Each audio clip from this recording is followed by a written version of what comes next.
This broadcast is brought to you by Logitech G,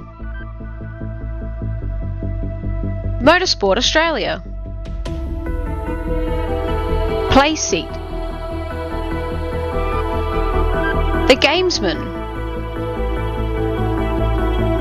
OG Gear, SimSpeed TV, Speed Cafe,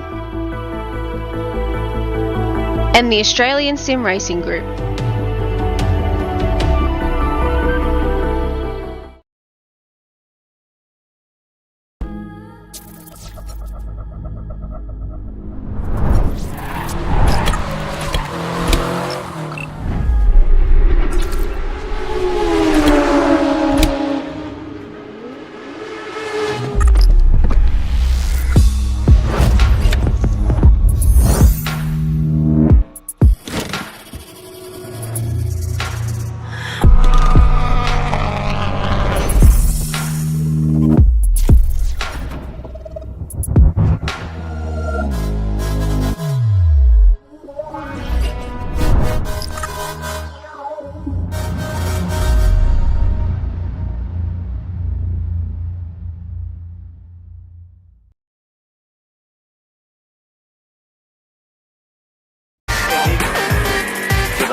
Hi, I'm Brendan Leach, driver of the number 7 Audi R8 or MPC Audi Custom Racing. First impressions of OG gear on the sim, fantastic. It feels really nice in your hands and doesn't gather up under your fingers.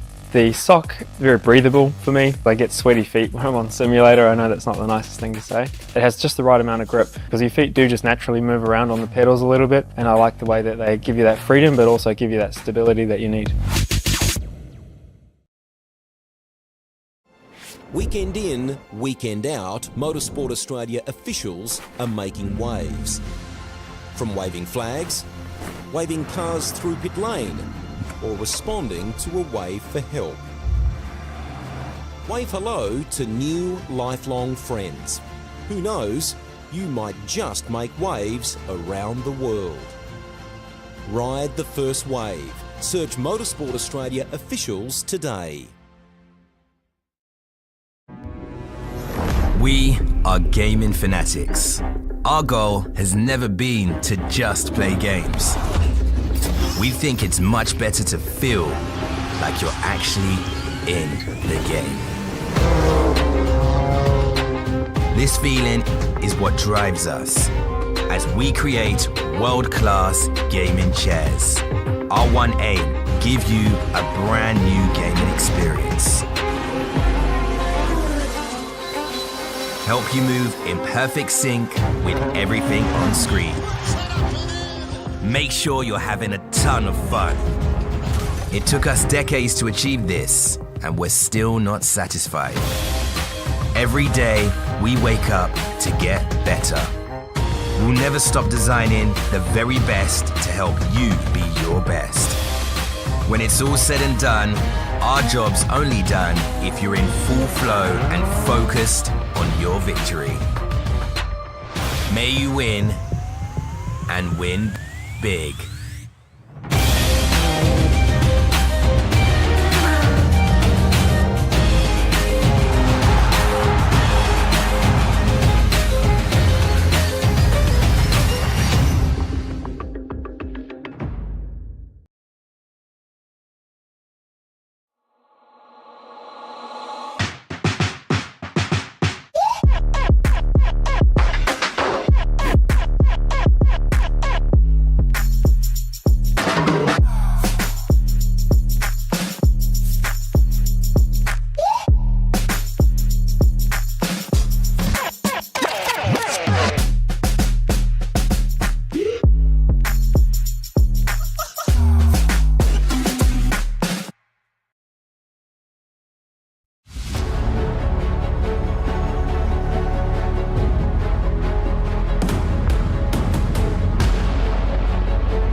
Well, it's been 12 months since we last raced the mountain in Logitech Pro Invitational category, although it was only just a few days that the mountain roared to life for the co-driver clash. Tonight, we are going to be deciding who will start off of pole position for tomorrow's Bathurst 1000 for 2024.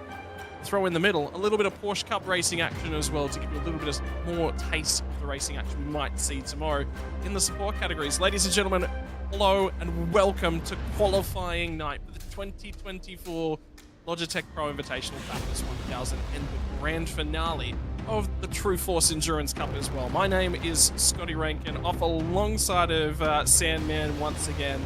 And Sandman, you love this place because I know you're standing right next to a picture, a moving video of it. You love scrolling through this place. G'day, Scott. G'day, everyone, wherever you're watching around Australia, around the world. This is the pinnacle of our sport, isn't it? Bathurst Mount Panorama. Doesn't get much better than this. There's a few times I say throughout the season that I'm a bit jealous of these guys that are racing and I don't really want to be in the commentary box. This weekend's probably one of them. It doesn't get much better than Bathurst, and to do 161 laps and have a co-driver and battle it out and tackle the mountain the way we do, it's one of those races that really gets the shivers up the spine, and mate, I cannot wait for tomorrow. Yeah, look, I'm going to be honest, there is one track I can drive in the supercar, and it's this one. Everyone always says to me, Scott, that's so weird, you know, you're up against the fence, it's really, really difficult. Yeah, I've done laps around here. It's the only place I've actually put the time and effort into the car. Look, I think tonight's going to be really, really interesting in terms of things. It's going to give us a taste of what the conversation is like in terms of Sunday, but it's only a taste. It's only qualifying, and there is 1,000 kilometers, and there's a lot to come. And what do those 1,000 kilometers look like? They look precisely like this 6.2 kilometers worth of racetrack, all the way out in the central part of New South Wales is Bathurst. The journey out here, many have made the trip to Mecca on the mountain over many, many years. And I can finally get to say in February I'll be one of those. Because I've never been, Sandman, but I know that you've been, and I know you've recorded a podcast live from here as well. Yes, I've been lucky enough to make the trek to Mount Panorama, not only for the 12-hour, but for the Bathurst 1000. How can you not go to it? It's in our backyard, and it's one of the most impressive racetracks, I think, around the world. We're so lucky to have it. And you will absolutely love it as you take a look at the track map on screen. So many twists and tales, and just to think this is a public road and we get to race on it, and it's just brilliant. Yeah, there's actually some dodgy history that goes on to why this place was actually built all the way back when, because the money that was actually sequestered away to build this racetrack maybe necessarily shouldn't have ended up that way, but such was the timing. They used to race on public roads in and around the region, and eventually they finally managed to get some money put away towards this racetrack. It was originally a road up to a lookout all the way up the top. Got some expansions it's been added to over the years, including the chase, the kink at turn 20, all the way down through 21 and 22, which shortened the length of Australia's longest straight in motorsport. Although that doesn't diminish the amount of trials, tribulations, pain, and gain that you can find around this circuit. Think about the moment when Craig Lowndes whacked the wall at turn 5 all those years ago, leading the race, 20 laps into the thing, really didn't need to be pushing that early, and he'd already broken out to a substantial lead. That is the mindset that some of these drivers get into. They really push the margin. Sometimes they'll take them too far. The big thing is when we get to shootout time later on, any little mistake cancels that lap. You'll be starting from the back end of the 15. Absolutely. And the mistakes, unfortunately, tend to happen at the top of the mountain, don't they? You know, it's such a tight, twisty part of the racetrack, almost pretty much single file as much as we like to make as much racing as we can across the top of the mountain. But if you saw us on Wednesday's broadcast, I said about the track map, you can pretty much cut it in half and not worry about this section so far. This is where the race is won and lost. And we saw so much drama here on Wednesday night, and people just having a go and just really trying to make the most of maybe fresh tyres and everything else. But yeah, you think about this whole racetrack and you think, my goodness, you know, if you could just get a car that works really well in this part of the section, that's probably half your battle, isn't it? Because it's just so tricky through there and very much single file racing. But the way that setups have evolved over the years, I really, really like this part because it's a game of chess, isn't it? And then it's a meta game on the game of chess. You already start breaking the strategy wide open. They used to try and run the wing as high as they could get it, because exactly like you said. And then the strategy changed. Somebody went, hang on, you can only pass down the straight bits, and you just got to survive all the way across the top. So all of a sudden, the setups became trim as much wing as you could physically get off the car and survive across the top. It's crazy, isn't it? I love how much it's evolved over the years. And like you said, everyone plays with setup and wing, and one year it's this and 1 year it's that. And one thing's for certain is that it's going to change again next year, because obviously Gen 3's on its way. So it's the last time for these cars that we think that we don't want to say it's guaranteed, but we imagine that this is probably the last time we're going to see these cars on Mount Panorama before we switch to Gen 3. So again, these teams and drivers are going to have to go through a big setup change again, revolving around the new car. Yep, and that's going to come with a lot of trials and tribulations. The other side of that coin, though, is it does mean that tonight will be the last ever shootout night from Mount Panorama. Indeed, it will be the final shootout night, theoretically, in terms of this car. So tonight we will be celebrating all things that are V8 supercars and have been V8 supercars over the last 10 years. One of those is the car on screen at the moment. The old Tats Lotto liveries, and there's a lot of trials and tribulations have gone on for Jake Burton throughout his tenure in V8 supercar racing in Australia and the sim racing world as well. This livery was popular, and it was also back when a time period when we had a lot of interest in V8 supercar racing in Australia on the sim. Absolutely. And back then too, like this is off the Tattersalls.com paint scheme back in the day. And to think that there was an organisation like Tattersalls getting behind sim racing and sponsoring a team back then, it's actually really cool to think about and see how far we've come. And we were talking about this with Hobbo on Wednesday night, is that it's actually really cool that we've got to a point in sim racing now where we can have some genuine throwback liveries that aren't just sort of make-believe, or we're stealing from Scafie or Brocky from back in the day. These are actually genuinely our own paint schemes back from the retro era, and I love it. And it brings back a flood of memories, doesn't it?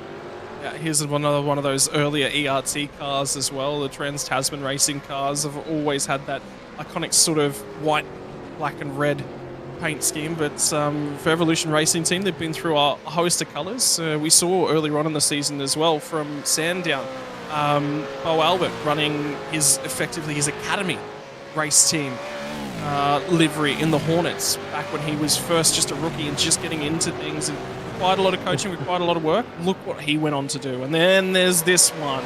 This one brings up a host of memories, and Sam, you're the better one to take us through these. Well, this is before my time too, but this is something what. Look at, you even see the one behind that Richard Hansed's driving as well. Look at those 3 paint schemes that you can see in shot, or 4 even. But there's so many cool paint schemes, and that TTR have gone a couple of different ways. You can see on screen Rick Cadet's stuff.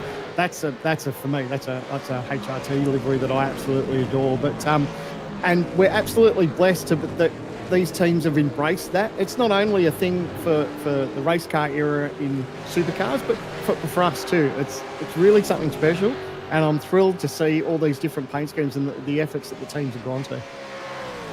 They always get right in behind it, don't they? They just really, really support it. Brian Borg's out there enjoying things. I'm really lucky to get to be a part of the V8 veterans community, and of course the owner of the Chubby Buns Burgers franchise out of Sydney as well is Jim Caperonis. He comes on board. He's a big supporter of WKMP Sim Sports as well, and they jump on board. But look, they had me won over when a food sponsor got involved, and I've always been asking Jim the instant I show up down in Punch Bowl in Sydney, when will I get my free burger? He haven't made it there, but I get the feeling I will.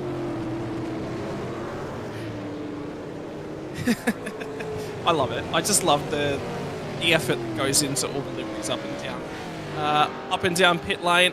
And again, we're getting into the final stages of practice because qualifying will be starting here in about 5.5 minutes' time. Andrew Gilliam's currently sitting on top of the board, has managed to go out there and set a 2:03.330 to put himself atop of the practice time charts. Have a look at the margin, though, between James Scott and Jared Filsell, 0.003 of a second.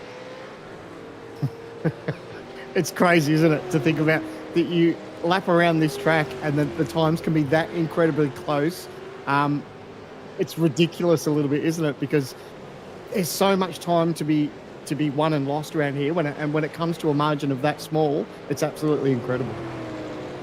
Yeah, there's been an update as well for Jared Filsell, was looking to be racing this weekend with Brodie Kostecki, and at the 11th hour, unfortunately, something's going on there, and there has actually been a co-driver change. Thomas McMillan will be stepping behind the wheel, which means that for Jared Filsell, he's had a co-driver that's put in a lot of work, a lot of practice, and now he's been forced to sort of reset. There'll be a lot more focus. That car had the single strongest driver pairing up and down the pit lane, bar none. It wasn't even close in terms of things, and it gave them such a huge advantage throughout the True Force Endurance Cup, whereby they could just pick whoever they wanted to put in the car at whatever time they wanted to put them in there. Yeah, it was one of the combinations that when it was announced, everyone just went, oh, hands down, that's who's going to win it, straight away, because obviously we know how strong Jared Filsell is. We know what sort of talent Brodie Kostecki is, but I guess coming into Bathurst, Brodie hasn't had the cleanest of runs. He's been caught in some drama, and even from what we saw on Wednesday night for the co-driver shootout, that he got caught up in some incidents. He had a start from, even though he claimed pole for the race, he had to start from pit lane, and I don't know what the circumstances were that leading up to missing out on tomorrow's race, but it'll be a reset for Jared, but I think he'll bounce back. He'll still be strong. Doesn't matter who's driving with those Lobs cars. They're a pretty strong outfit this season. Well, they do actually credit Brodie with doing a lot of the setup work and really being a strong engineering part of their outfit. One of the strengths behind Lobs is not just the drivers that are in the Pro Series. It's the experience, it's the strategy, it's the ability to really engineer a car, and they sit there and they tinker and they tinker and they tinker. And a few of these guys have got a little bit more time on their hands that don't necessarily work the same sort of 9 to 5 like we do, have that opportunity to go and tinker with the cars and get them a lot more dialed in, and that's been one of their biggest strengths thus far. I've enjoyed seeing Ross Rizzo. Ross Rizzo's another one of those names that I've done a lot of commentating on over the years. I always like seeing him back in the car, but how about the lap from Josh Anderson puts himself all the way up to be the best of the non-Trans-Tasman, the non-Lobs esports cars, all the way to 4th on the timing sheets. And probably worthwhile noting as well at this point in time, for those of you who are just joining us, we will have a slightly different qualifying format tonight. We will be running ourselves a shootout. However, it's not a top 10 shootout, it is a top 15 shootout with a number of cars, a number of drivers that we actually have in the field. As an opportunity to expand that out. We have a few more cars than are going to Bathurst 1000 this year, so always get a few more cars in when and where you can. It adds to the spectacle, changes things up. What it does do is it adds to the pressure cooker situation. Absolutely. I think it's good that there's that opportunity for other drivers to get involved too, and it really mixes things up because, let's just say, someone just scrapes in the top 15. Let's just say they have a bad quali run, they make the top 15, but then the shootout goes amazing for them and maybe others struggle, and instead of starting where they may have started out at 15th, there's a chance at possibly a top 5 or who even knows at a pole position. You just don't know. That's the beauty of the shootout. It's easy to make that little mistake. Oh, and speaking of mistakes, into the wall hard. And thankfully it's just practice where they can use the escape rule. But that's what I'm talking about. It's easy to make a mistake just like that. And, your day can go from an absolute cracker, to a nightmare or vice versa. Whereas if you just make that top 15, anything can happen in that shootout and you could be on for a really decent result. I was actually reading back across the coverage from last year as well, and was my first ever full-on weekend with the series after being called in at the 10th hour to work on the Sandown coverage. And Lockie Mansell and myself were working on it. We heard 14 of the 15 drivers come in at the end of their top 15 shootout lap and say, not quite happy with that. There was definitely a lot of time left on the table, so the only driver that was happy was James Scott when he walked away with the pole position. So other than that, it's 14 drivers left unhappy, and anything can certainly happen when we come through qualifying. The other drama we had last year as well was a procedural issue, which I think we managed to get away without it causing too much drama. It's a different qualifying format, and what that does mean is that there's a procedure, there's a policy that you need to follow. You've got to make sure you dot your I's and you cross your T's. Yeah, and look, we're in a situation where, like you said, these procedures, sometimes they're a little bit monotonous, but they have to take place as far as just making sure that we get the grid right. So things like that, a little bit out of our hands for the moment, but we know iRacing will advance and we'll be able to sort those issues, later on in life. But yeah, it's all something that you just need to be mindful. And I guess it's one of those things as a team, you've got to just think about every certain scenario and making sure you don't make mistakes. And those procedural ones is definitely one of them. How cool is that? Less than 2/10 covers the top 6. That's how tight it is. Lap time in excess of 2 minutes.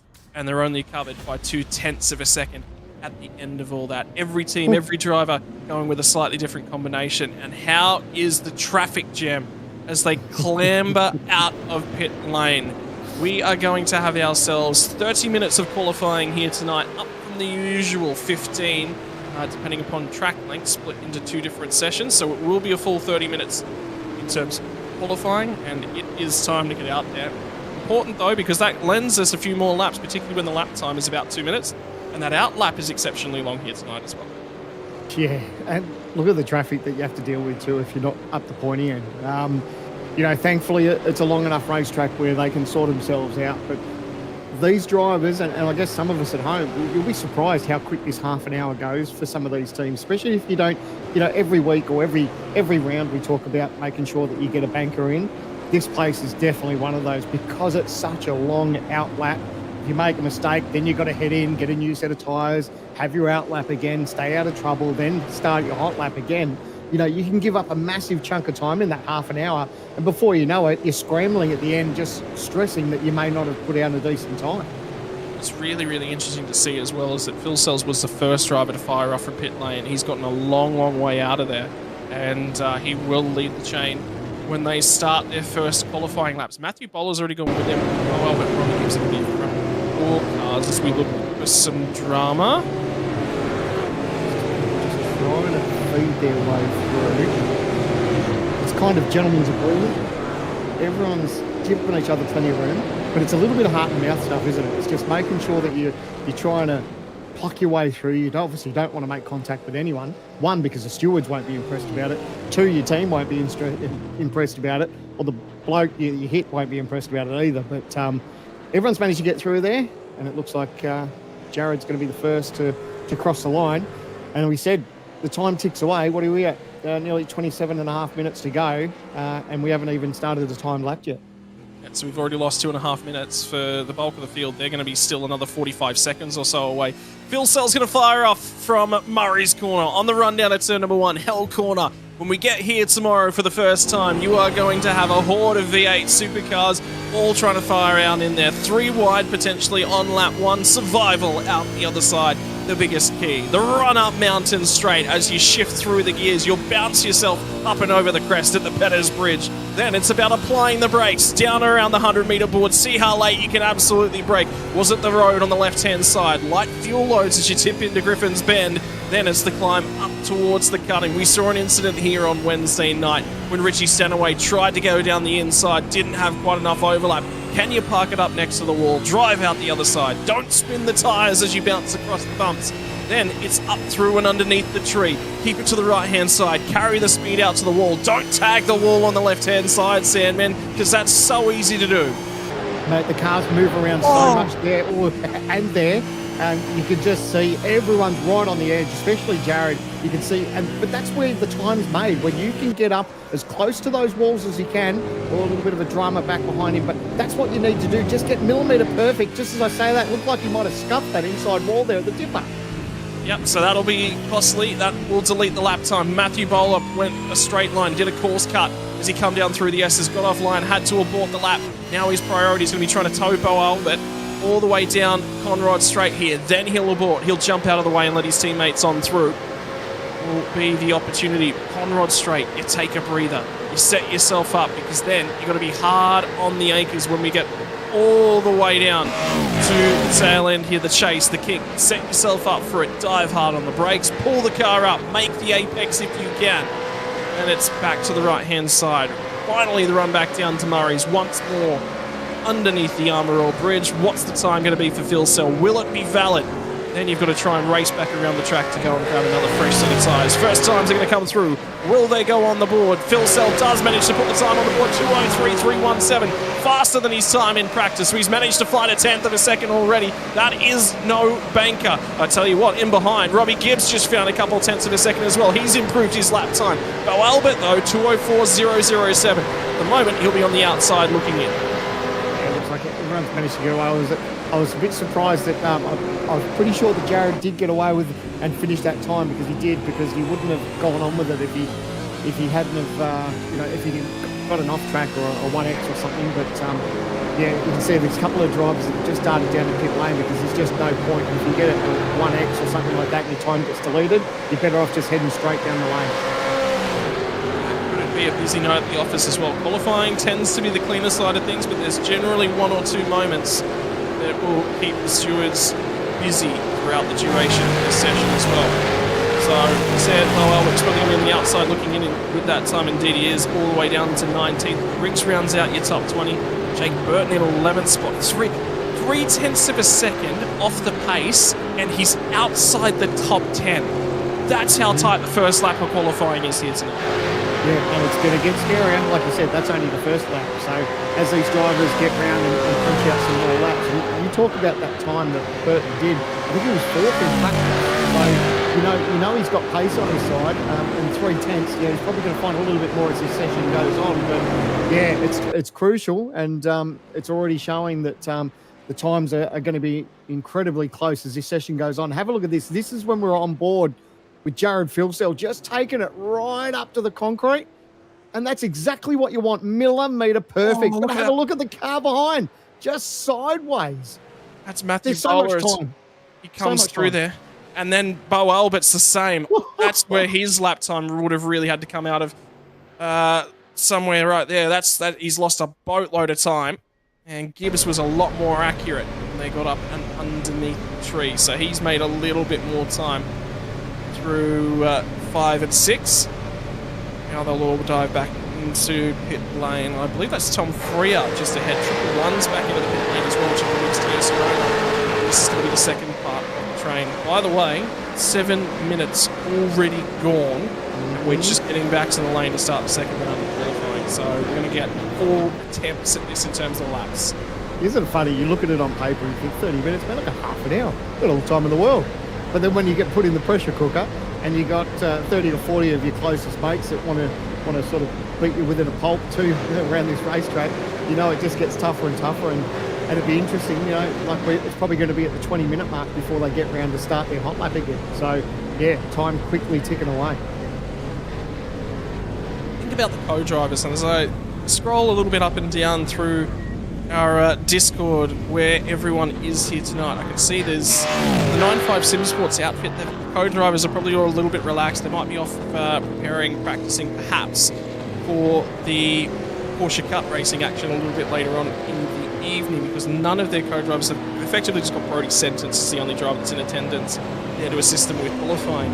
Another group of ERT drivers, no co-drivers in and chatting with them. That's Bo Albert, Ethan Greengold, Ian Ford and Robbie Gibbs. They want to be quietly left alone to go about their business. Then you've got the other group, and this is generally considered the larrikins amongst the ERT drivers. You've got Matthew Bowler in with a host of co-drivers all having a little bit of a time, and Bowler would have been certainly having a little bit of time on the way across the top on that lap. We showed the activity. Then this is the way that Lobs do it. They just all like to be in one Discord together, talking, communicating, working together. That's just their team nature. Synergy Sim Racing, exactly the same mindset. They like to go about it as a big whole group, big team. Trans Tasman Racing, they're all a bunch of brothers as well. They're doing exactly the same for Millions, also the same all the way down the bottom. So that just sort of gives you a little bit of personality. Is this Heimgartner out of fuel, or is he waiting for a time? No, I've been watching this. I think he's probably just waiting for someone. If he had an issue, he would have called the lane. So he's going to push on. I don't know if he was waiting for someone for a little bit of aero, whether he's got some dramas. No, he's ready to start his lap now, but it's a bit of a late start. But hey, I think he knows how to drive a supercar. I'm not sure. Yeah, debatable. We'll have to ask him later. What a race this year, so But no, he's going on with it now. So whether he was making some adjustments before he started his lap, whether he was waiting for someone and then realised there was probably a bit too much of a margin, but look, he's going on with it now. Yeah, I can't see any issues. So looks like he's just got a nice little bit of clear track now and doesn't have to worry about anyone being in front of him. I'm going to throw something out there, a little bit of fun. Well, the big trend actually, really interestingly, if you have a look at your track map, I don't know if you can get it up quickly, the large trainer cars have just come off the road straight. So what he has actually done by delaying this lap is he's actually made sure that they will definitely clear and they will get off the road before he gets there. So there'll be no traffic, there'll be none of that. I also wonder whether or not, as we all do, got our pets in and around the sim ring. Occasionally they can crawl into the racing action and whatever has it. You're probably right. I think you're probably thinking about that, and you look at that track map there. That it just shows you that exactly where he is on track. He's going through the top of the mountain.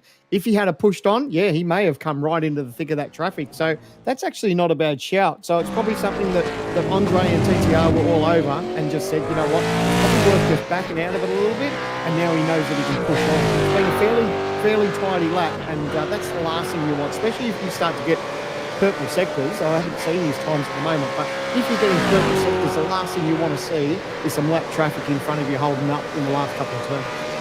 So he's definitely cleared that out. So he is completely and utterly good to go. There'll be no issues with that one whatsoever. So on the run down through the chase now, and into the final couple of corners under the Armour All Bridge from Andre Heimgartner. What's the lap time going to be? Is it quick enough to put himself inside the shootout? As the wildcard entry rounds Murray's corner, Andre Heimgartner to the line, 205.252. And you did make a point there, Sam, man, that it was a little bit late getting that lap rolling. I wonder whether or not he's costing himself at least 0.2 of a second on the run out of the final. Yeah, I mean, there's some people that you do like to have a little bit of technical on the tyres just to get on with it. So with him sitting, it was a very, very slow start lap. He's hit away with it a bit. Who knows? The good thing is he can still benefit and he can push on. He'll get back to the lane, put on the new set of double off. Interesting to note as well, because the synergy sim racing cars and it's using sits inside the gym. It's only one of those cars. So we'll be contesting the top 15 shootout. The other side of the coin for 956 Sports, they've got identical people at the moment. It's not had a lot of time at the moment though. Andrew Gilliam is absolutely flying. Purple sectors are going up all across the board for the driver of the 201. The racing engineer by day becomes supercar sim racing star by night. For Andrew Gilliam, sits 7th of the timing sheets at the moment. He will come through the chase up underneath the Armour All Bridge. Anderson completes his lap. It is going to be an improvement for Josh Anderson, but everyone else is putting in new fastest laps at the moment as well. Here comes Gilliam, 9th on the timing sheets. He's just been shuffled a little bit further back. What's it going to be? 203.210 goes second because James Scott just jumped to the top of the timing sheets. That will be a very tough lap to beat. Last year's pole time was a 202.9 in the shootout, and he is exceptionally close to that now. What does that do for the top three? Look at that. Lobs, top three. So James Scott, Andrew Gilliam, Jared Philsell. It's a pretty strong top three. And we were looking at Andre Heimgartner on the screen before. We touched on the supercar drivers that we've got in our field, but like you touched on with Andrew Gilliam, big slide there from that TTR combo. That's still sliding. He's made contact. So Steady's just kissed the inside of the wall there. Look at him up on the wheel. This is one of the driver cams that I love. This bloke, doesn't matter when he's on a hot lap or a cool lap, he gets right up on the wheel. He's having a red hot go. You can see that he's got, look in the mirror, you can see he's got the pressure from behind. But have a look at him climb up all over that steering wheel. He does sit a long way up, Stenny as well. He's a character, he's a larrikin, and Shane Van Gisbergen has actually invited him to come along and sit inside of his race car because of some of the antics that they get up to over on their streams as well with Stenny. He is awesome to talk to, and if you let him, he will talk your ear off. He is not afraid to have a chat about anything supercars related. He's not afraid to speak his mind. Be that a positive aspect, be that a negative aspect, Stenny. But we love him all the same. Yeah, what I was trying to touch on before that got a little bit wild is that, yes, we've got supercar drivers, but how lucky that we've got Ed Gilliam, who's now in the supercar fold as an engineer as well. So, yeah, it's pretty cool. He's been talked up by the one and only Ludo Lacroix. So, I'll tell you what, if you can get a pat on the back from Ludo, you must be doing something right. So, yeah, it's cool to have him and these supercar drivers in the series, and it brings a little bit more touch realism in our series for everyone who's watching at home. Yeah, but try keeping up with those guys, because they've now got Kostecki, Van Gisbergen and Gilliam all working on setups. Steve Pasquale behind the scenes. Stand away. Honestly, you don't need to add any more talent to that team. They've already got enough. Can we spread it out a little, please? But the one thing I was watching Logitech Series podcast before we came to the mountain tonight, and some of the drivers relish in the fact that they've got such a strong team at Bob's, because if you manage to get the job done on them, I guess it's a little bit more of a reward, isn't it? Knowing that they're obviously a bit of a powerhouse, and they're getting stronger as they go along. They've got good people behind the scenes, and to have the commitment of like Shane Van Gisbergen, who's behind the scenes helping them out too, obviously in a different time zone these days. That's big commitment for him and that team, and yeah, it's really showing on track. How about the vote of confidence as well for Shane to be overseas and still committed in that? That says he believes in the program. Because you wouldn't be doing what he's doing. And it is a superpower for him to be up and be a part of this. You don't do that. You don't do that unless you believe in what's going on, and Shane truly does. He does that. He loves his racing. There's no doubt about that. But he loves his sim racing. He's been doing sim racing for a long time too. So he obviously gets along really well with everyone in that team, and yeah, to have that sort of commitment is really cool. And they're a strong team, and everyone's going to do their absolute best to take it to them. But like you said, James Scott coming off last year's win with Shane Van Gisbergen, and now here he is, James Scott, currently top of the timesheets with 13.5 minutes left in qualifying. I think it's worthwhile noting as well, how about the rookies in the field? Bo Albert's listed as a rookie in the field because he is a rookie in this field. Has not driven a supercar in a fair while, and he said at the start of the year he was. This is a challenge that he really wanted to take on this year, something that was going to challenge him and make him, force him to continue to work on and evolve his driving talents. I said a couple of weeks ago he's the only driver to hold multi-discipline World Championship licenses. I was proved wrong. Like, within about half an hour, there was a few people in my inbox going, no, that's not him, there's more, there's other drivers in the amongst him. He's part of a very, very rare breed that's gone on to challenge in rallycross, as well as I believe PESC as well. So, he's a talent. He's a rookie in this field, in the supercar. It's not his car, it's not the car that he feels the most comfortable in. But I tell you, in terms of our championship standings, he actually leads the way for all of our rookies. Yeah, it's funny when you put his name and mark with rookie next to it, exactly what you're touching on. But hey, it just goes to show that these things are a beast to drive. They're not easy, but enjoyable at the same time. So when you're getting people that race other fields and then decide to get in behind the supercar, I mean, it really shows. Yeah, we'll look at it 3 wide at some of the manoeuvres down the straight. Everyone just trying to jostle there for a little bit of position. Some people want to team up with teammates here, use a little bit of a draft, but the last thing you want to do is get too close and start tripping over each other. But isn't it interesting just to see who's teaming up with who here? Yeah, it really is, and just moving up and down. My apologies, it wasn't PESC. I'm going to sincerely apologise. It was VRS GT Endurance World Challenge, which was previously the one-paid Enduro GT series. So, yeah,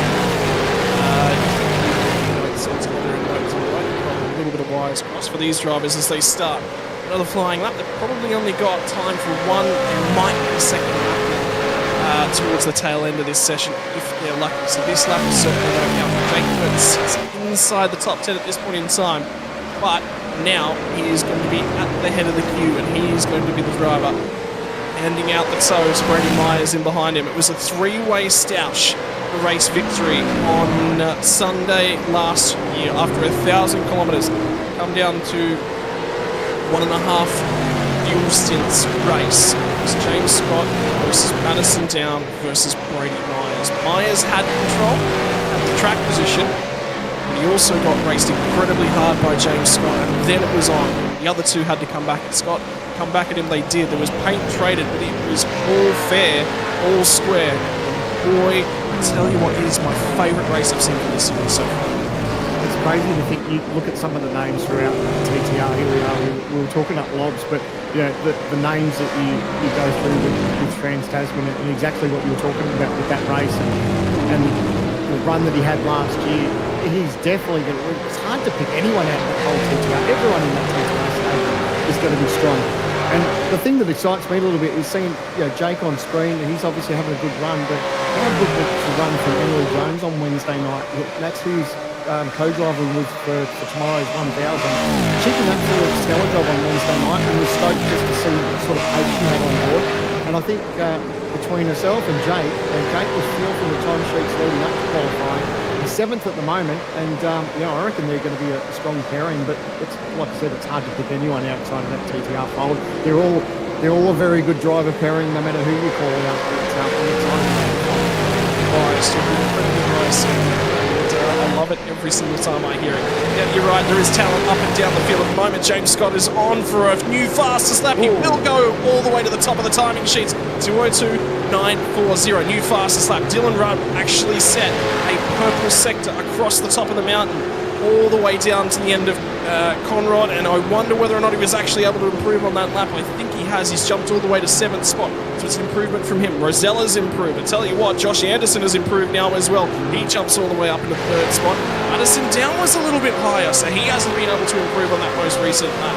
But at the moment, James Scott's got him by 0.2 of a second. And the Lobs Esports cars, they have purple in Sector 1, it's with James Scott. Purple in Sector 2 goes to Dylan Rudd. Purple in Sector 3 goes to Luke Rosella. 3 separate drivers, 3 separate cars with purple sectors, and something's happened to Chad Lewis is qualifying for Marcelo Rivera. Man, he has got massive damage to that Logitech Commodore. He's just going to try and get back to the lane as quick as he can, because if it blows up when he's on track, that is no more bueno for him. He'll be out, done and dusted. But looks like he's going to get back to the lane, but massive damage. Let's see if we can catch a replay. Exactly, thank you, Jay. The OG Gear replay. What's he done? Oh, he's had a wiggle. He's bounced up over the curb. Bang! Oh, heartbreak. And it's easy as that, simple as that. That can happen on any lap at any time around this racetrack. Thankfully, he's got back to the lane and he can have another crack at it. You see, look at the car wiggle there, bounce on the curb, upset it, nosed it, and that's heavy damage.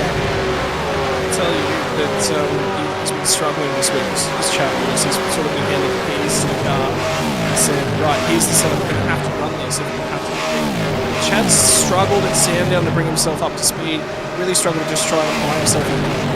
He's a driver certainly can have his flash in the pans of speed in a V8 supercar. But he knows that he's probably a little bit in the deep end this weekend. He's in the deep end back at Sandown as well. But he's trying. The setup and the style of car that they're running, he just said, I just can't do it. It's so difficult. I feel so uncomfortable in the car. Adapt. Yeah. That's just, you've got to. If you don't adapt to this setup, the way we're going to have to engineer the car for you to get pace out of it, we're going to be so far down the order. So he is struggling, and he is doing his damn well best, but that's what it takes. Yeah, well, the scary bit is that if you haven't quite got on top of your setup for qualifying, you're really going to be clutching at straws before the race starts tomorrow morning to have a car settled underneath you, because we obviously know that everyone works pretty hard behind the scenes to get the car as comfortable as they can for this one. And we spoke about it in the opening part of the race too, is that the top of the mountain can bite anyone at any time. And like I said, you cut this track map in half, and you don't worry about the bottom half. You worry about getting that car stable through that top part of the racetrack. And yeah, geez, I worry for drivers that aren't quite on top of their setup at the moment. 36 cars around a lap time of just over 2 minutes, covered by 1.8 seconds. There is very not much in this. I can tell you, I wouldn't be qualifying inside of that 36 at this point in time. So congratulations to them. I'll just sit over here and lay down any hopes they ever had of being a professional sim racing driver. That's why I'm in the commentary box. I've had a crack at the mountain a couple of times, and it's never gone that great. Actually, it's been 8 years ago yesterday, I think, that I teamed up with Emily Jones. and we tried to take on the mountain and didn't have much luck, unfortunately. But yes, I get very jealous of these drivers this time of year. I had a crack last year. I was in top split actually on the official Star Racing 1000. It was going well until the last 10 laps, and then it all fell apart. Hey, we were inside the top 10 and top split. I can say I did stay, finish behind up. Oh, we all have those. What I love about this event is that we all have a moment in this place. Mm-hmm. We all have something in the back of our mind. If you were to ask any sim racer what has happened to you at Bathurst, what you remember, unless they're brand new, they're going to have about 5 or 10. Every single sim racer is going to be in this place. May not necessarily be in this car. They can tell you something. Yeah, well, unfortunately, mine was in this car, and it's exactly where we just saw that crash, that replay of that crash. That's where Josh Muggleton and my race ended about 8 years ago, and we were on target for a top 5 finish, and it was about like 143. Yeah, we might even see it. It's probably is somewhere. It'll bring me to tears, probably. I'll have to go to counselling, but... Our producer just queued up and said he's got a replay of that one stored out the back on tape. We have to go back out and dig out a VHS to get that one up, but we do have it. But we were on target for a top 5, and unfortunately Muggo got caught up in someone else's incident right at that. Oh, Teo. That'll be it for qualifying. I mean, he's got enough time, actually. He's got enough time to get back into the pit lane. Right now, for Teo Serrano, no lap on the board, which is why we were riding with him on that lap. No lap in the session right now, and that's cancelled another lap. The problem for him, we've got under 4 minutes left in the session. He's got to race back into this lane because he's got to get back in within the next minute to have enough time to get out to start the final lap. So yeah, I told you, time to tick away quick. We're only got 3.5 minutes to go. That's crazy. Then it's on to Porsche Cup action, and then it's on to the top 15 shootout. Top 15 shootout's one of those ones that you've just got to be... You've just got to witness it. There is no other way. Ethan Greekgold sits inside the 15 at the moment, but this will probably be the final run for the bulk of these drivers. They're not going to get back down to the pit lane to give themselves enough time to have another crack. I can tell you there's another car that's actually out on track at the moment as well that's still yet to set a lap time, and we'll get an update on who that one is in just a few moments. But Pack at the moment rounding through Griffin's Bend. I tell you, Serrano's made it back to the lane. The number 21 car with Chad Lewis behind the wheels also failed to set a lap thus far. Brian Borg was the other driver. Sorry, my apologies. Chad Lewis has set a valid lap time, so it's down at 37th as it currently stands. Brian Borg is on a fast lap as he runs down Conrad Straight at this point in time. We've been riding on board with Ethan Greekgold and the old Maverick livery from their very, very earliest days of Evolution Racing team. Bit of a wiggle in behind. So it's all on. It's on the limit. It's right on the edge. There is time that is running out, and for a few of these drivers, they will not get one more lap in. If they're in this chain, this is it. There is no other lap. This is your final opportunity to get yourself inside the top 15 shootout. Will you make it? What does your grid position for Sunday look like?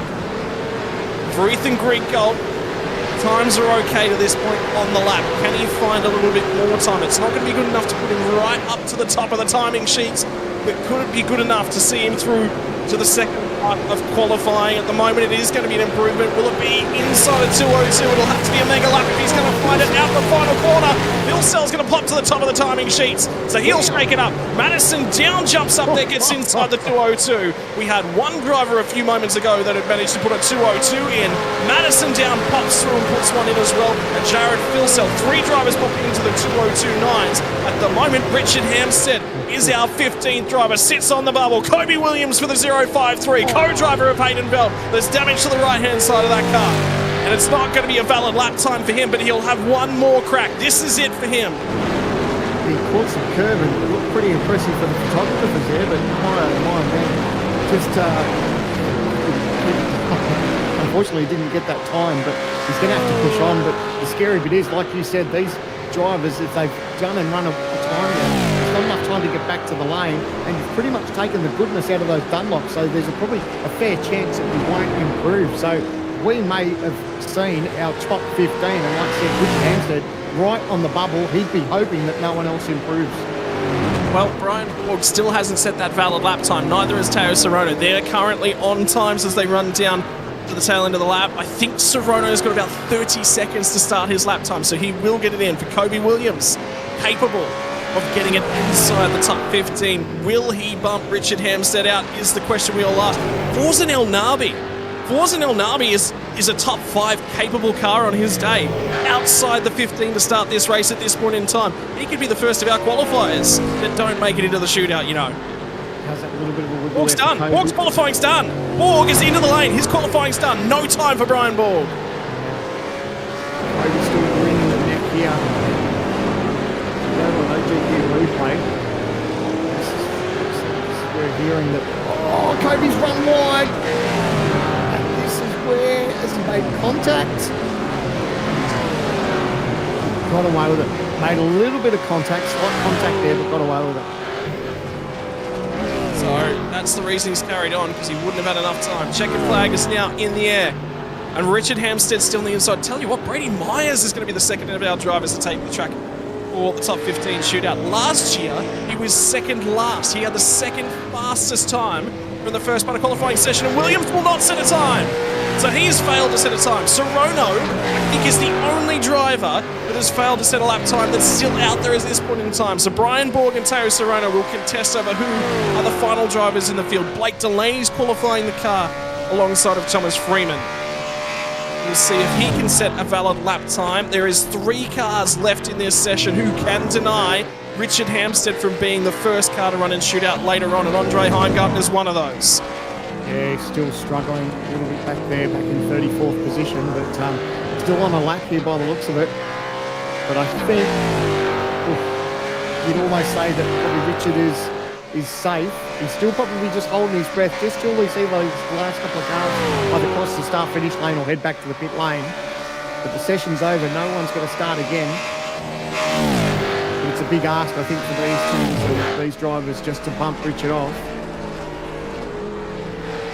Finally down through the chase. A flick back to the right. Under the Armour All Bridge. Andre Heimgartner is going to need a strong lap time. He hasn't set a very quick time to the session thus far.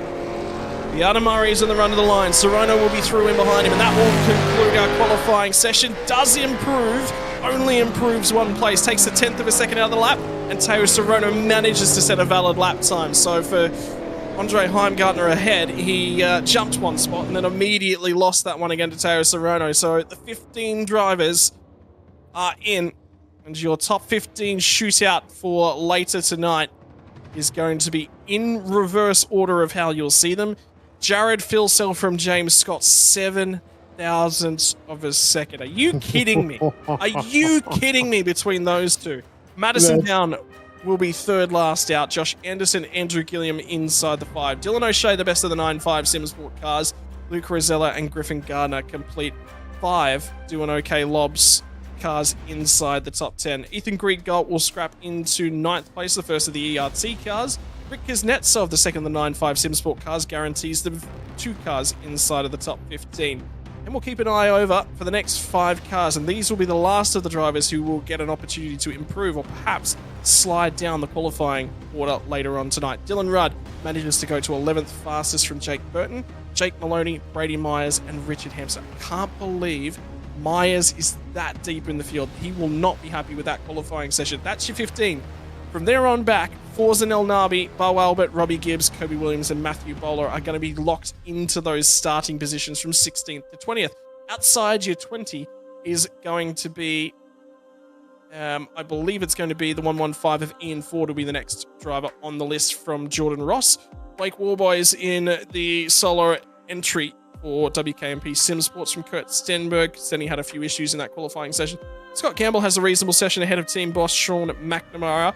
In the 9.5 Simsport cars, Adam Briggs from Wayne Burke out of 27th to 28th. Tom Freer and Luke Mitchinson are going to round out your 30. Final page here, qualifying entrance is going to be Damian Johnston from Teo Sorono, Andre Youssef, Andre Heimgartner. So the 2 Andres together on the grid. Michael Angus, Tyson Broad, Blake Delaney, and Chad Lewis, your 38 entries for qualifying.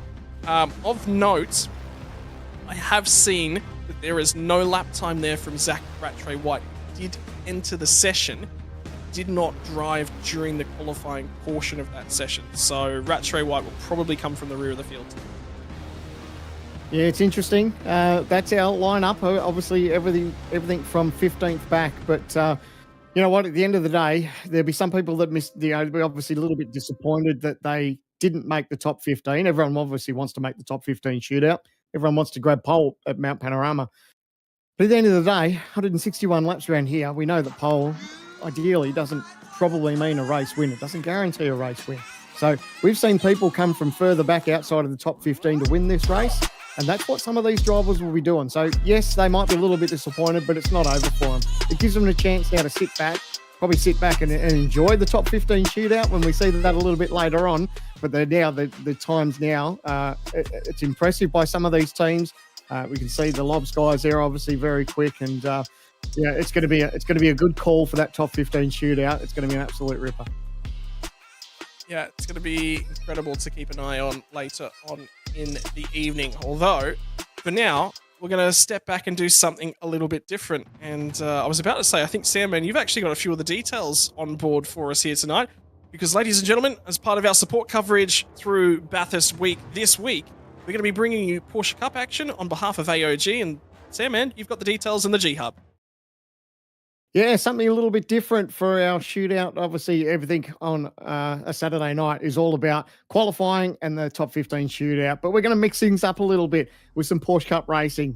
So we're excited to see that. This is new for me. I haven't seen much of this series. So a little bit of racing as these guys settle down and get ready for the top 15 shootout. So, and some of the names that we've got involved in our series that will be racing tonight, well, they're going to be names that you may be familiar with in the supercars as well. So just a couple of names that we've gone through, some of the drivers to possibly watch out for. It's going to make for some thrilling racing. Porsche Cup never disappoints. And so when these guys get a chance to tackle the mountain, we're going to have 2 races tonight, and it's going to make for some great racing. We haven't made this as our top tier and who we think is going to win. We've just put it in numerical order. And if you've got a driver at home that you're supporting, make sure you let us know in the chat. And no doubt they'll be thrilled about racing around the mountain. And just as much as we are, we're excited to bring that race to you very shortly. Yeah, so important to note, Job Stewart as well is going to be in and competing. Matt Stewart, Josh Thomas, Marino Morella, who I actually got to see and driving in person. Harry Lawrence from Zach Rattray White, Ireland, Broad, Shepherd. There's a whole host of names from your Australian sim racing regulars. And don't forget as well, ladies and gentlemen, should there happen to be a little bit of spicks and specks on the windscreen, it may not necessarily be rubber that's been flicked up off the road. It could be rain. The Porsche 992 Cup car does have the wet weather tyre enabled. Sandman's just given a very, very cheeky grin. He is super keen to see some water off the surface of the road. Isn't it funny how the commentators in the commentary box and everyone in the broadcast team are like, yeah, bring on the rain, let's do it. The drivers and all the teams are sitting there going, no, we're quite happy with the conditions. We'd be happy for a nice dry racetrack. But look, that's the beauty, isn't it? That and this is something that our teams and our series is going to have to think about come next year, because we like to think that Gen 3 is going to be on its way. And then we're going to have, obviously, weather that we're going to have to contend with too throughout our championship. So I think a lot of these times, drivers and teams will be reveling in the fact that they've got a dry Mount Panorama, and they know that that's a guarantee for race day come tomorrow.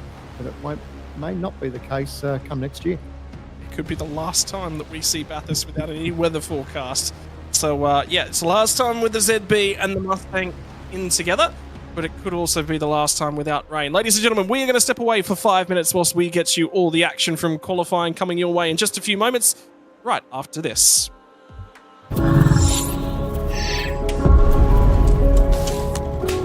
The Racing Series is a new milestone in Logitech G. All the great old wheels, the G29, the G920, the G923, they all have their own unique way of connecting to each other, but there's no room for expansion with those products. So the question arose was, what if we were to give the opportunity for the racer to switch out from a drifting wheel to a GT rim?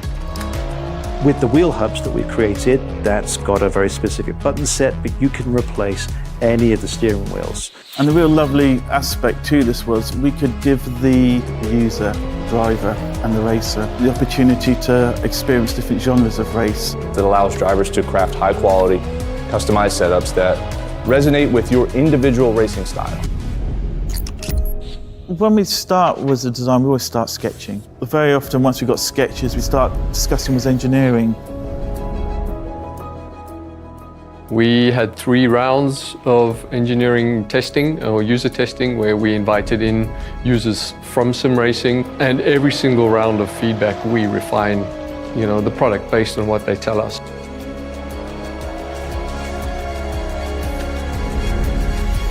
In the sim racing lab, again, we're going to use data to really analyze what a driver needs. We've used everything from eye tracking to the inputs from the pedals, the inputs from the, let's just say, input devices, the wheel and the pedals, the shifter.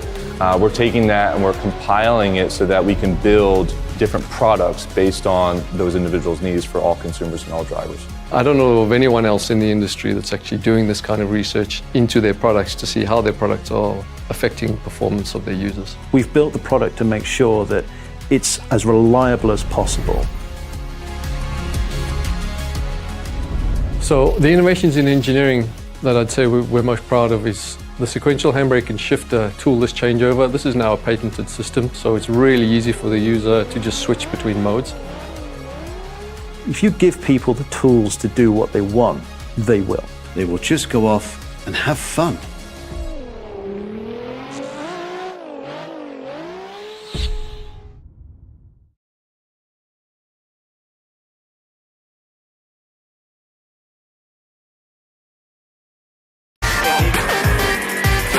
Hi, I'm Brendan Leach, driver of the number 7 Audi R8 or MPC Audi Custom Racing. First impressions of OG gear on the sim, fantastic. It feels really nice in your hands and doesn't gather up under your fingers. The sock, very breathable for me. I get sweaty feet when I'm on simulator. I know that's not the nicest thing to say. It has just the right amount of grip because your feet do just naturally move around on the pedals a little bit, and I like the way that they give you that freedom but also give you that stability that you need. Racing isn't easy, but experiencing it is. iRacing puts you in the driver's seat with the industry's leading sim racing game. Drive on laser scan replicas of the greatest racing circuits from around the world. Go head to head against other drivers chosen by skill-based matchmaking to ensure competitive racing at every level. Compete across all your favorite series. In officially licensed cars, engineered to deliver the most accurate driving experience possible.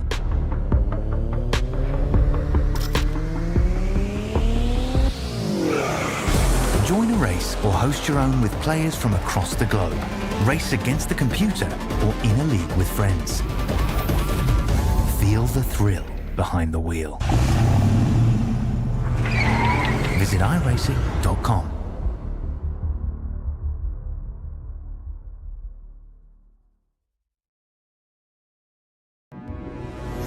We are gaming fanatics. Our goal has never been to just play games. We think it's much better to feel like you're actually in the game. This feeling is what drives us as we create world-class gaming chairs. Our one aim, give you a brand new gaming experience. Help you move in perfect sync with everything on screen. Make sure you're having a ton of fun. It took us decades to achieve this, and we're still not satisfied. Every day, we wake up to get better. We'll never stop designing the very best to help you be your best. When it's all said and done, our job's only done if you're in full flow and focused on your victory. May you win, and win big.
Cup's on track, and we're going to see some of that racing brought to you shortly.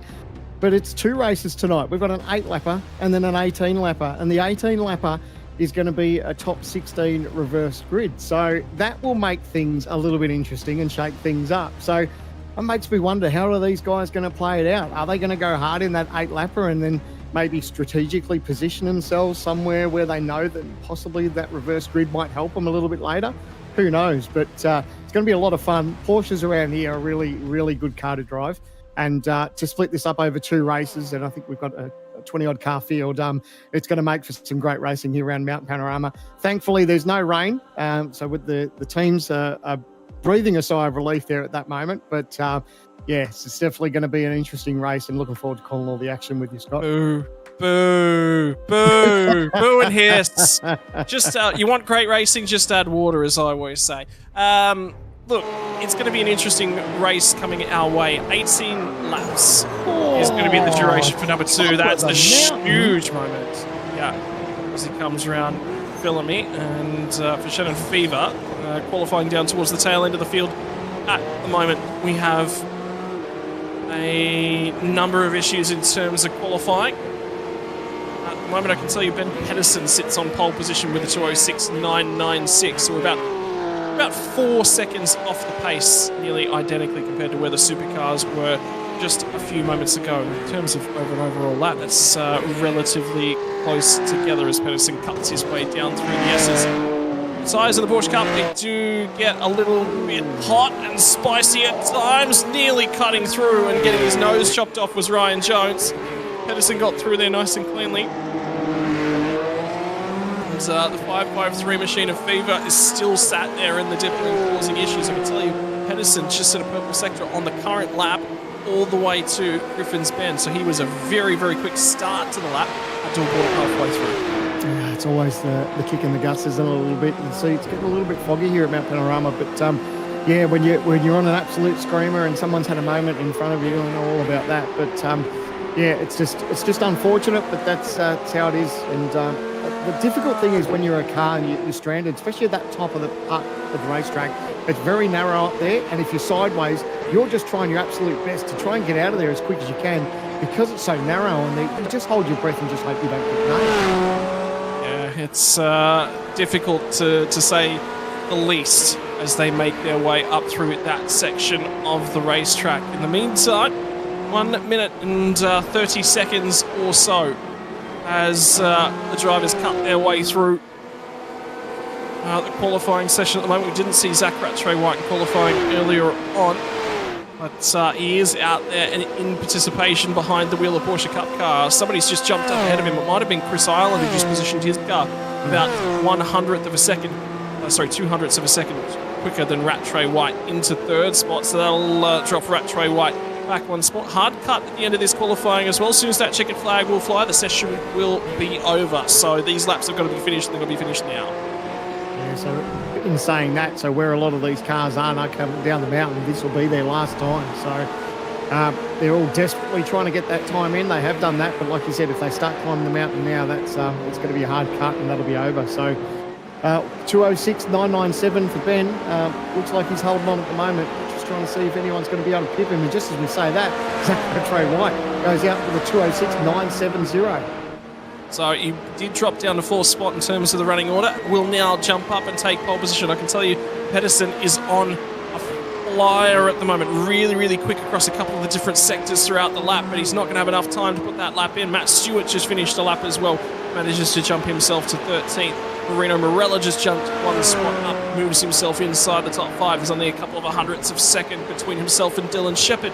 Mazzomo's inside your top 10, and I like to throw him under the bus, good old Simon Mazzomo, but it appears he does have occasionally blips of talent. That's the only compliment he's ever getting out of me, by the way. You be careful for payback, mate. He'll come and get you. Indeed he will.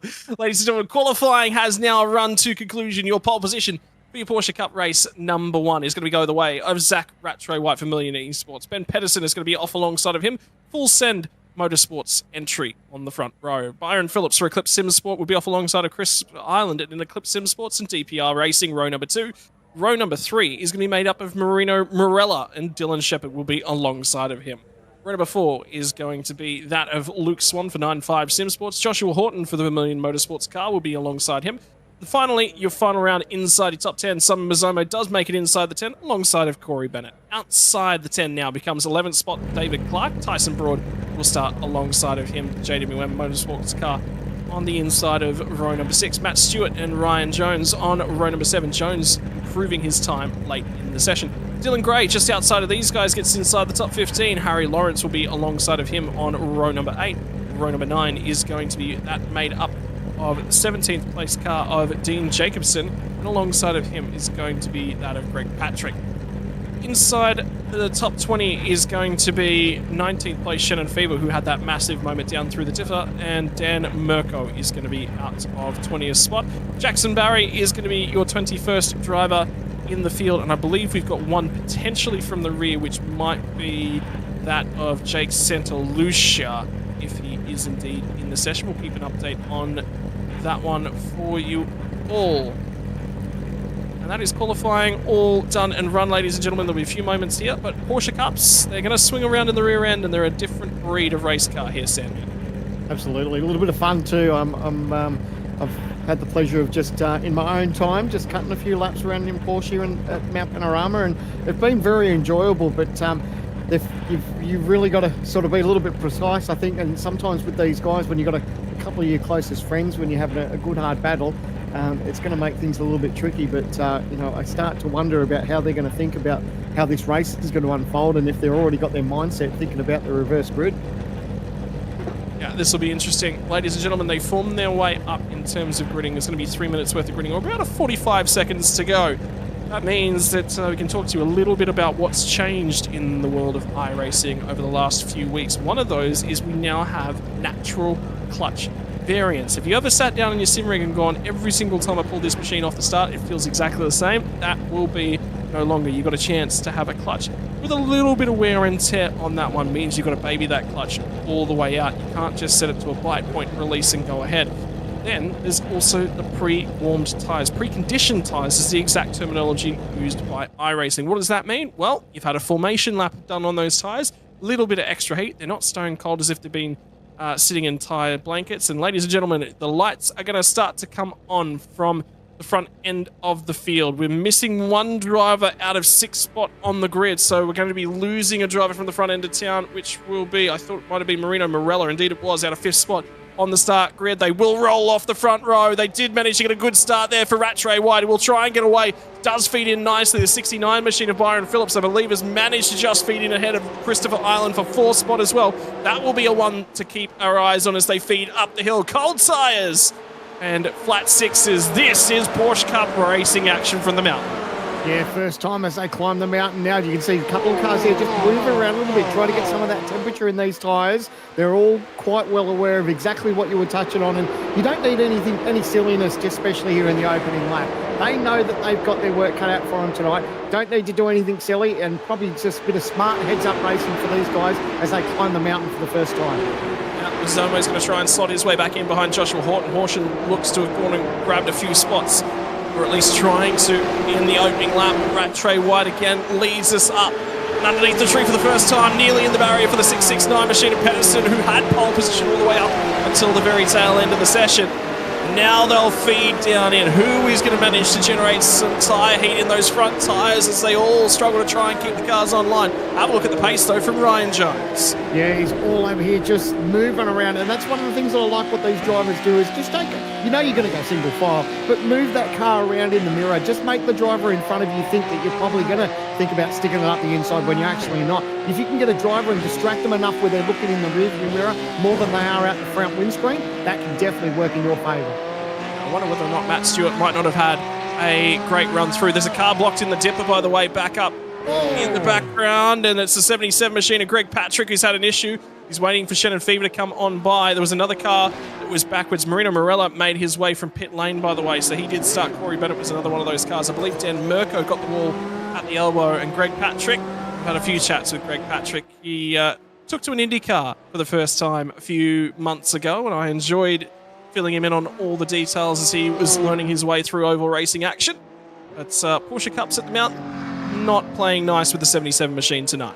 Oh, a little bit of damage there too. We saw him crank it on the wheel, and yeah, it looks like that thing is not tracking quite right. You can see it moving around. Unfortunate, but that's how easy the mountain can bite you. But it has done 8 laps for the first heat as well before we go reverse grid for our top 16. Dean Jacobson at the moment sits in pole position for race number 2. 18-lap affair, but up at the pointy end of things at the moment. Rattray White's got a little bit of control. Pedersen's managed to close just a touch, had a better run through Murray's onto the front straight. So Rattray White's done okay in terms of straight line speed, which you wouldn't expect from a little bit of a tow. Byron Phillips in behind starting to get quite close as well. This top 4 made a reasonable breakaway when Dylan Shepherd's pulled onto the back end of them as well. Yeah, it's important just to get that little bit of margin. If you can just take that pressure off yourself and know that you haven't got some extra cars hound in the back of you, that's what these guys want to do. Just slowly start to eke out that little bit of a margin. But here we are, top of the mountain for lap number 2 of 8. This race is going to go away so quickly on them. So they know that they need to stay in touch, but at the same time, they also want to get the passes done. But then again, they start thinking about race 2. Where does that put them? Do they want to be aggressive here at the moment, or are they actually quite... Oh! Big drama, top of the mountain. Here we go. It's all on. Josh Horton's now been involved, and there's another car. I think it might have been Luke Swan. Horton is just parked. Horton is totally parked on the right-hand side of that shot. Will be driver's left as they crest Skyline. In the meantime, there's been a huge bingle. I think Pedersen looks like he's had a huge moment back up that race lead. Yeah, it's close. And that car that was just trying to avoid the incident just actually made contact to the inside wall there. I wonder if this is going to bring out a safety car. These cars, race control will be talking to them just to... Yeah, look like no one's going away from that. Unfortunately, big damage to those two. Yeah, I can tell you safety car has been deployed, so we'll see that one in action. And there's a few guys who are still making their way in through the final couple of corners trying to put some... it was off the curb. Bang! Oh, he had a massive tank slapper. Luke had a huge tank slapper. And unfortunately, Josh just had absolutely nowhere to go. Jeez. That was massive. That was huge. That was a huge incident, yeah. Just to arrive there and not much can be done. McLaren GT4 safety car in operation has picked up the field. This should probably just be the 1 lap worth of safety car. They might just do this nice and quickly. And we'll only lose 1 lap worth of racing action. Yeah, this is going to show the story. It's good because we're not in the race seat. See, look at the wiggle, tank slap, bang, nowhere to go. And that's it. I was talking about how narrow this racetrack gets. As soon as the car is dead sideways, it really, there's nowhere to go. And unfortunately, Josh just had absolutely nowhere to go and got caught up in someone else's incident. And that happens so easily around here. I'm not going to say it's going to happen tomorrow, but you get shades of it, don't you? Because when something happens on top of the mountain, you just file in there. There's not much you can really do. Something we haven't talked about, and I wonder whether or not you're going to walk away and put this on your graphics for tomorrow in the G Hub. But this is the first and possibly the only where we'll have the new damage model on the ZB and the Mustang. Yeah. Well, I hadn't considered that until just now. Yeah, that's right. I mean, yeah, there's so much speculation. We're assuming that the new Gen 3 car will be out for next year for our series. It's always one of those hashtag soons, but we know it did, unfortunately, it did just miss the cut for the later season release. So from what we're hearing, it should be brought out for the next one. And I mean, that'll be interesting, won't it? For these teams and drivers, learning a whole different new car. It's certainly going to make things very interesting. More importantly, are you a Toyota super fan? How's that for an announcement? I don't know. I didn't wake up screaming, oh, what a feeling, but I guess it's something different. The thing I was a bit surprised, though, is that Walkinshaw Andretti United was, I guess, the team to take part in that. I felt that they've, it took them a little while to get round the Mustang, and I feel they're probably on top of it now. And I don't know, are they going to take a little step backwards trying to learn a new car, or are they going to, I guess, what Scotty went through, and he jumped into that Volvo, and Gary Rogers Motorsport, they were absolute weapons with that Volvo. So are they going to have that sort of success, or are they going to struggle? I don't know. It's going to be interesting. What did you think? Yeah, I agree. I'm curious that there was a lot of noise made about lack of financial support from Chevrolet and Ford.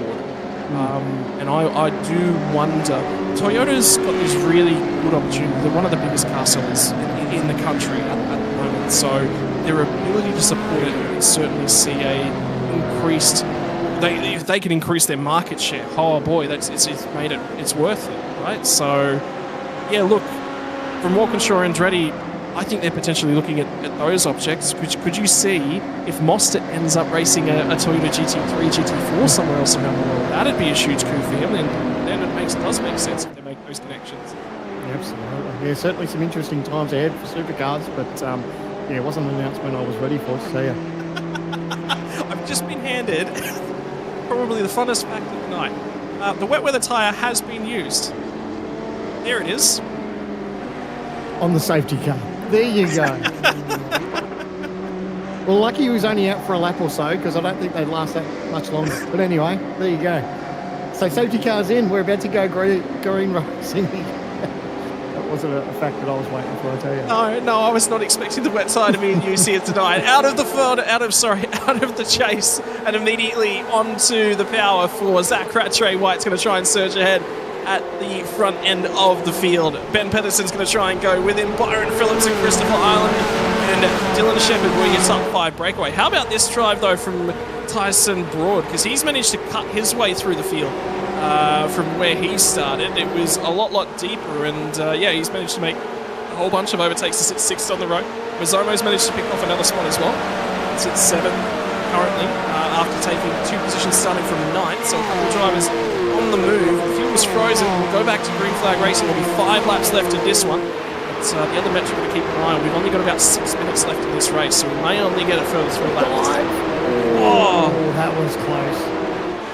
Jackson Bear, I thought he was going to stick it right up the inside and make contact there at the back of Harry, but thankfully they all got away with it. But again, that's what you want drivers to do. Just move around, make the driver think that you are going to actually stick it up the inside there and just hopefully will them into a little bit of a mistake. Sarang and certainly provide some sort of stiff resistance. He managed to do that thus far, but now he's still going to have a difficult opportunity to try and cut his way through. Not an opportunity he's been able to make any advantage of up and across the top of the mountain, though. Pedersen starts to close in on our race leader, Rattray White. He's going to have an opportunity to take a look in the rearview mirror when they get down here on a Conrod, and how narrow was the approach there from Pedersen. Carries reasonable speed out. That's the closest he's been off it onto Conrod too. Yeah, he's looking racy. I was interested to see what sort of toe he can get here, because as we go on board with him, you can see right here, he's just starting to make inroads, and of course Zach knows he's starting to move the car around just to try and break that draft a little bit. I don't know if he's close enough here to stick it up the inside, but he's definitely put the pressure on. He'll maybe cross it and make sure that he covers his racing line, but they're going to go side by side. A good run down that straightaway, just lost a little bit there, but really good to see that toe working. Yeah, pulled alongside it. Pedersen probably carried the brake a little bit too deep. He tried to get up on alongside of Zach Rattray White, create the opportunity, and unfortunately cost him a couple of turns in the background. They're going to try and go side by side into the final corner. Ireland runs it a little bit wide. Here comes an opportunity for Shepherd, covers it across to the middle of the road. Shepherd's going to try and get down the inside when they get down here to turn 1. He's got overlap far enough alongside, but he's not quite able to carry it. Round the outside, Christopher Ireland hangs onto the spot. Great defence, great racing. Yeah, he did it round the outside of the last turn and then got it going again. So really good driving. Now he's looking in his mirror because he knows he's going to get pressure. Oh, he's not left a room there. He has. He's left the inside gap open. I didn't think he'd be able to do that. I thought he'd shut the door, but no way. Dylan Shepherd's now managed to get the job done up the inside. Tyson Broad's going to sense an opportunity here because Ireland went the long way round at Griffin's Bend, found no grip. They're going to beat, they're going to bang doors. They're brave heading up into the cutting side by side. Here comes Ireland back down to the inside. Mazzomo senses an opportunity as well. Now he'll get to the inside. Doesn't quite get the drive off as they exit the cutting. And somebody tell these Porsche Cup guys, there's a reverse grid race on because they all want points from race number 1.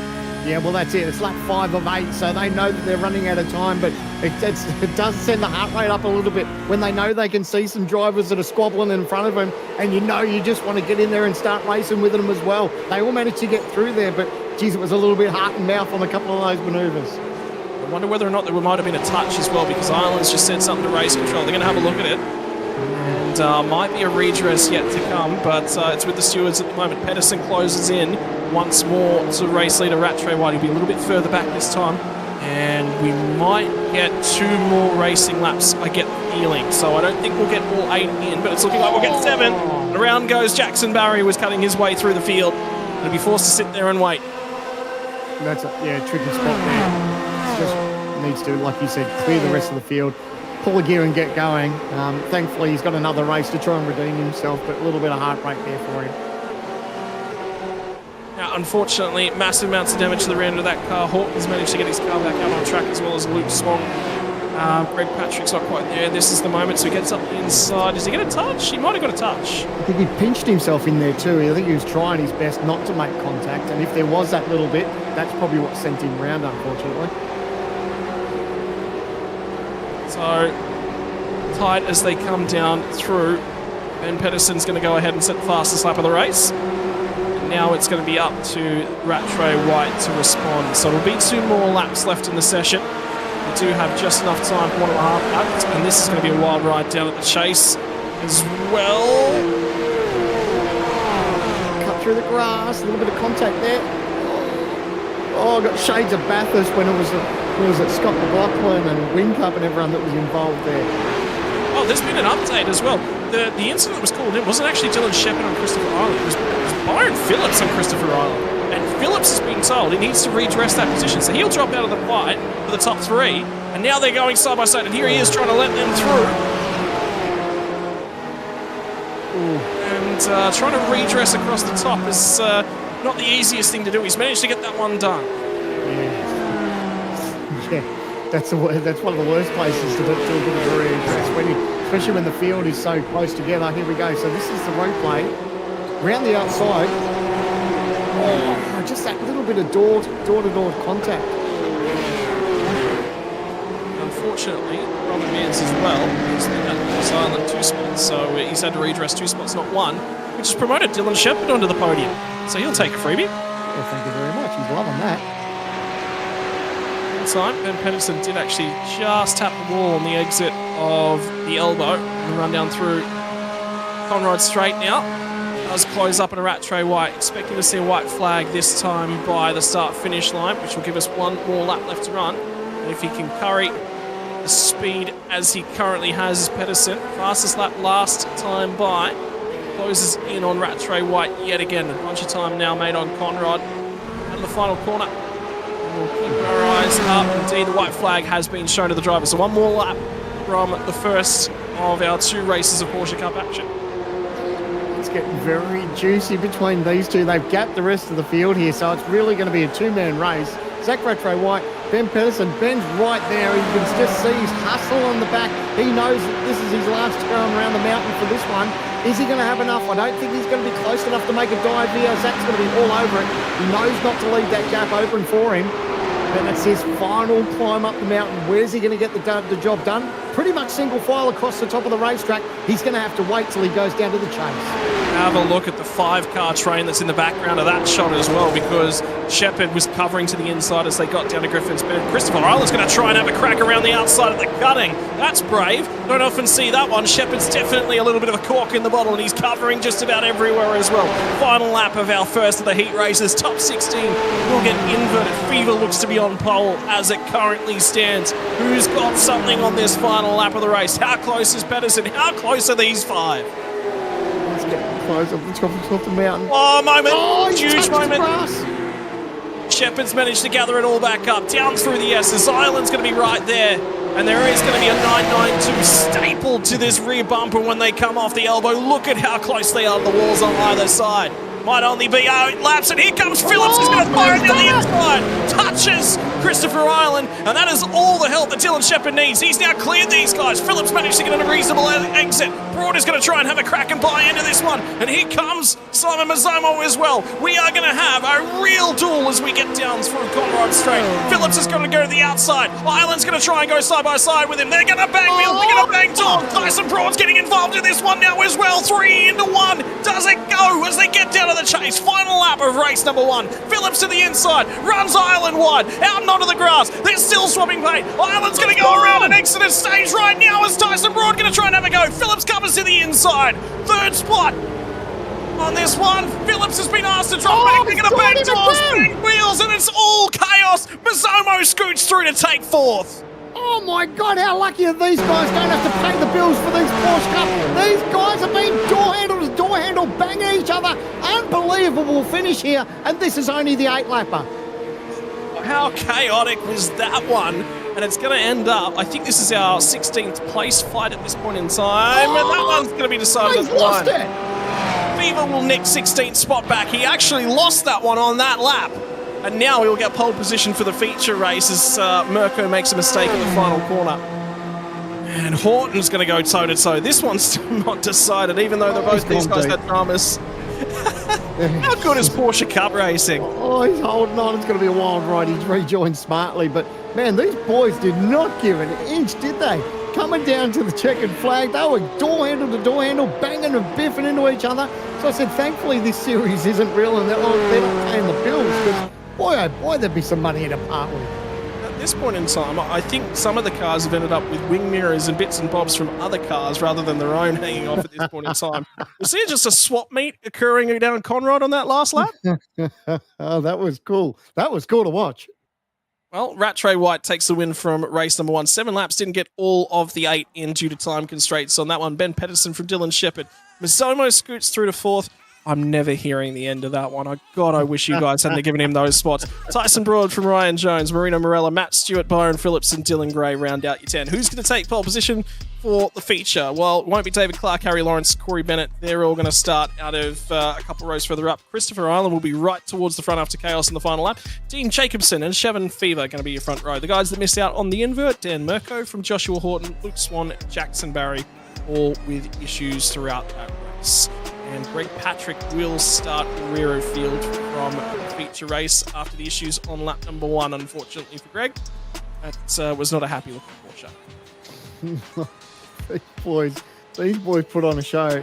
Have we got enough in us for 18 laps now? Because that was only 8 laps, and the boys just did not give an inch. Have a look at this for a replay. Look at this. Just banging door handle to door handle. It's at the fastest part of the racetrack, and these guys don't care. 175 k's an hour as they were banging wheels. Then they get down through the chase, and there was just not quite enough space for Chris Island, who does, was that a 720, I think? And racing incident, the result of that one as well. So we're going to get a clear track for race number 2, which will be a lot better with us. But Sandman, you're back over in the G Hub, and mate, would you trade a supercar for a Porsche Cup car? Jeez, I don't know. I'm not paying the bills for it, I'll tell you that. But the boys didn't give an inch. How good was the racing, though? They know that there's putting on a show for everyone at the mountain. It's our lead up to the 1,000 for qualifying. Obviously, we've got that over and done. We've got the shootout coming up. But these boys have just had their warm up. They've still got an 18-lapper in front of them. So we saw some really good racing, some heart and mouth stuff, but there wasn't an inch given there, was there? It was really good. Got an update as well from Summons Mazzomo's team boss, Sean McNamara, by the way. Epic last lap, mega coverage and commentary. Can you go out there, Sean, and just make sure you pop Mez's balloon? We don't want that head. Hey, leave him alone. He's doing a good job, but he's got his work cut out for him now, because with that reverse top 16, he's a little bit further down the pack now. So he's got his work cut out for him, and be careful. He might be having you eating your words by the end of this. Would leave him back there. I don't like seeing him. He'll go forward. He'll go forward just to irritate. You know that's the editor on my podcast. So he did actually slide a little snide remark in the last time that we did an episode. He's probably going to do that again. It's going to be there are going to be maybe some bleeps there. We'll see how that goes. Oh boy, right. For you, ladies and gents, you might have joined for V8 Supercar Racing. That was that one from race number 1. We do want to hear from all of you guys. Have you enjoyed the coverage? Because it's not just been the one addition to the support series for the Bathurst 1000 week. It's been 2. We did have the co-driver clash, which was, honestly, it's on brand. That Porsche Cup race sort of matched with the co-driver clash the other night. You think, Salmon? Yeah, that was a brilliant race. The co-driver clash, we saw a little bit of everything. It was a highlight for Wednesday night too, to have Ryan Wood take out the win. And of course, what does that mean for him? It means he's got his backside trackside for 2025 for the Logitech G Supercars Pro Invitational. So takes the pressure off him for the rest of the season. And I think it was a nice little insight just for those co-drivers, just have something a little bit different for them to race for. Wednesday night gave them some good track time. It gave them some indication of how their car is probably matched against the rest of the field around them. And, the drivers that they raced with, they're going to race with them come Sunday as well. So although they've been racing with them throughout the True Force Enduro Cup, to know that you're up against them and you can sort of gauge yourself on how you think your Sunday is going to go for the 1,000. But it was a brilliant race, and really hats off to Ryan Wood for grabbing that golden ticket. I think we're going to punch you a golden ticket so that you're up here in the booth for 2025 as well, Sam. And so after coverage on Wednesday night and the Logitech G Hub. Well, that's been a nice new addition. That's been good. And, mate, we'd love to hear everyone's thoughts too. We're going to strive to make that just that little bit better each and every week. Tell you what, ladies and gentlemen, if you're going to be watching this Bathurst 1000 tomorrow out on the social medias, in YouTube land, on Facebook, wherever you are watching us, if you have got about 5 words to give to Sandman for tomorrow's racing action, we want to hear them. We might get some fan comments maybe over in the G Hub tomorrow morning. For now, it's going to be Porsche Cup racing action. The feature, the invert. 16 cars have been inverted. One of them didn't get a good getaway right there on the start line. Here we go on the feed down to turn number 1. Ireland's going to get aggressive. Already feeds his way up 2 spots as he gets into turn 1. Second spot on the road. He's just got Shannon Fever to try and pick off, and he is going to try and set sail and win race number 2. Byron Phillips cutting his way back through. Already sits 8th on the road. Marina Morella's trying to hold off David Clark deeper in the field. Broad and Stewart are also having a stoush at the moment. In the meantime, Broad's crossed the road. Have a look at them blocking on the run down to Griffin's Bend. On lap number 1, Tyson Broad's going to try and go around the outside. Ireland up the inside, tries to take the race lead.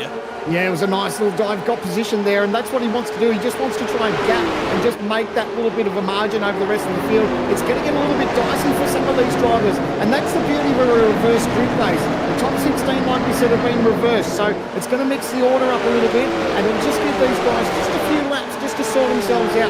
They don't need to make anything silly, no silly moves or anything like that. Just get single file and slowly pick them off one at a time. Oh, we've already had a major incident. Matt Stewart's gone around, and Greg Patrick 2 races in a row.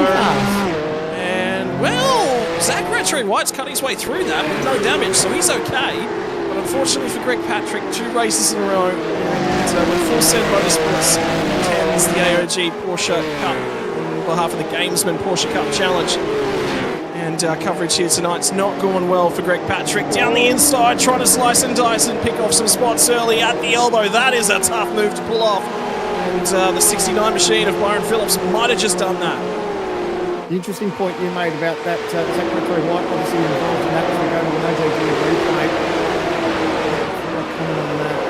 You can see just how tight and twisty. So he's spun. There's other cars that have got involved as well. Like you said, the most important thing for him, drama, live action. You can see it straight into the chase. Unbelievable. The action's coming thick and fast for these guys. I was going to comment that Zach Retro wanted to be hoping for a safety car because he just needs to get to the back of this field. He's got a straight race car. Yeah, no, something's happened to Dylan Gray. Corey Bennett was the other driver, and Dean Jacobson was the driver that was very, very wide and out in the sand pit, trying to recover that one for the B Electrical Race on Oz entry. He's going to cut his way back to the pit lane. Yeah, he is. He's got damage on the front end, and another car in the lane as well. The 7 machine. Oh, it's happening again! There's more drama! Still didn't quite catch who that was there. Brian Jones, Luke Swan. Oh, these guys. This is only lap 2, boys. It's 18 laps. I don't know if we're going to make it. So, support categories, I reckon, was it 2022? It was red flags just about the entirety of the weekend. I think we're going to see a little bit more of that. We might see the safety car attendance because that is quite difficult for some of those cars to track their way back around the mountain. Ireland has managed to get out to a race lead at the moment. Harry Lawrence is now the second place car. Phillips leads this little battle pack. Marina Morella's going to try and track him down. Broad is the next car that's in behind him as well. Shepard's still managing to do a nice job, cut his way back through to 6th spot on the road as it currently stands. Wow, fresh air is gold around here, isn't it? Just, being able to stay away from those incidents as we watch an OGG replay. These guys side by side. Oh, look at the big tank slapper, gets on the grass, drills him in the door. That's what we saw, those live pictures that when we were watching the replay earlier. But man, you just see that tank slapper got on the grass, and then basically they were both passengers from now on in. It was all bouncing over the curbs too that triggered all of that one. Well, tyres starting to come up to temperature. Back end of lap number 2. Have a look at this pack. Fever is at the head of it at the moment. David Clark is trying to run him down. He's got the centre punch in the rear end, so he's got a little bit of damage as it currently stands. But Clark starting to close in the JWM entry. Zone will be the next car on track. He's now had a moment as well as Fever. He's going to bowl a wide when they get down here. Does he pull the car up? Just not quite, as he'll take to the grass to try and get out there. Pedersen's now crawling all over the rear wing as well. Barry's gone for a tumble through the grass as well. And expensive lawnmowers as the key is down the inside. Mazomo at the final corner trying to get down the inside. David Clark. JWM plays 9-5 sim spot. Pedersen getting involved as well. Pedersen gets a big old bump as they try and go 3 wide on the run down to turn number 1. Mazomo's going to try and get back down the inside once again. Does manage to clear David Clark, who's gone the long way around at turn number 1. Pedersen trying to slot his way back in as well. Horton has picked up a little bit of a draft. Now this is just chaos as they cut their way through. The pack, Mazomo, Clark, Pedersen, Horton, Dylan Gray's at the tail. The last time I saw racing like this was like we were watching the old V8 Utes or HQs when they don't mind getting into each other. A bit of rubbing racing throughout this pack. These guys don't mind getting into it, but it's really putting on a great show back here. Yeah, the racing action is just intense. There's been some bumps, there's been some dramas, but it's been relatively clean as they try and feed in. Pedersen lost spots out of trying to go and get some more spots back off of David Clark as they run out there. Nearly catches the wall, does catch the fence to the left-hand side. Gray's going to try and slot up the inside of him, so he's managed to pick a spot off across the top of the mountain. For Pedersen, who was so quick in race number 1, nearly come away with a race win. Now he's sliding back through the field. It was an invert 16. Have the look from Dylan Gray's perspective. Does he catch the wall on the inside? Not quite. Gray tries to get to the rear bumper. Does give him a little bit of a touch-up. Get into the wall. Yeah, and that's where, obviously you want to try and minimise that as much as you can. We've already seen a couple of onboard camera shots where the drivers and the tracking of the car is not quite straight. If you break a trailing arm or something in these things, it's race over. So, man, we've seen so much action. Lap number 3 of 18, and boy, oh boy, I'll tell you what, Ireland would be like, you know what, I just want to gap the rest of this field and not get involved in any of that rubbish that's happening behind. Well, he's done that so far. He's out to a 1.5 second lead, but Lawrence is managing to stay relevant in that battle. Byron Phillips sits about 2 seconds back off of him. So top 3 relatively spread out. Then you've got this mess, and Pedersen's going to try and fire it back down the inside as they got to the chase. Again, trades paint. Him and Dylan Gray have swapped paint, I reckon, 4 times on this lap, and now it's going to provide Corey Bennett with an opportunity. Bennett backs out of that one. Pedersen tries to fire it back down the inside. He needs to try and set this one up, line it up. Gray finally gets a bad exit. Tyson Broad's going to come to pit lane. There is a pit stop required in this one, by the way, because the fuel won't get you there to the end of the race. Pedersen again back down to the inside. He's going to try and nick this one away. Does finally clear Dylan Gray, but he's going to give him a tow all the way around to Griffin's Bend. 2 drive-through penalties, Ryan Jones, Corey Bennett, and those are 4 incidents on lap 1. Yeah, smart from these guys that are, if they find themselves just in that little bit of traffic or they feel like they're going to get balked, the best thing to do is just get in there, make that fuel stop so they can make their run to the end. But man, hasn't it been wild for these first couple of laps? We thought the 8-lapper was impressive, but these guys are just getting wilder as this race goes on. Now it's going to feed back up into the cutting, and for Pedersen, he's lost so much time trying to cut his way through. And now he's got to try and see if he can track David Clark back down. Mazomo skipped through. He's got the 6th spot. He got a little bit clear. Horton's gone with him, though. They will try and track down Dylan Shepherd. That might just be the end of their race in terms of how far they can get back towards anyone. Marino Morella has done a reasonable job as he's started to track down Byron Phillips. And Ryan Jones coming to pit lane. He's made himself a mischief there. Fired off, he's missed the pit lane entry and made contact with the tyre barrier there. Yeah, and for Ryan Jones, I've commentated alongside of him in the past. That's the thing about commentators, we don't tend to let you get away with very much. When we get an opportunity to harass you, you can certainly imagine that it's going to happen. In the meantime, we'll keep an eye on this little battle pack, which is going to be Horton and Mazomo. Sorry, my apologies, it'll be a little bit further back than that.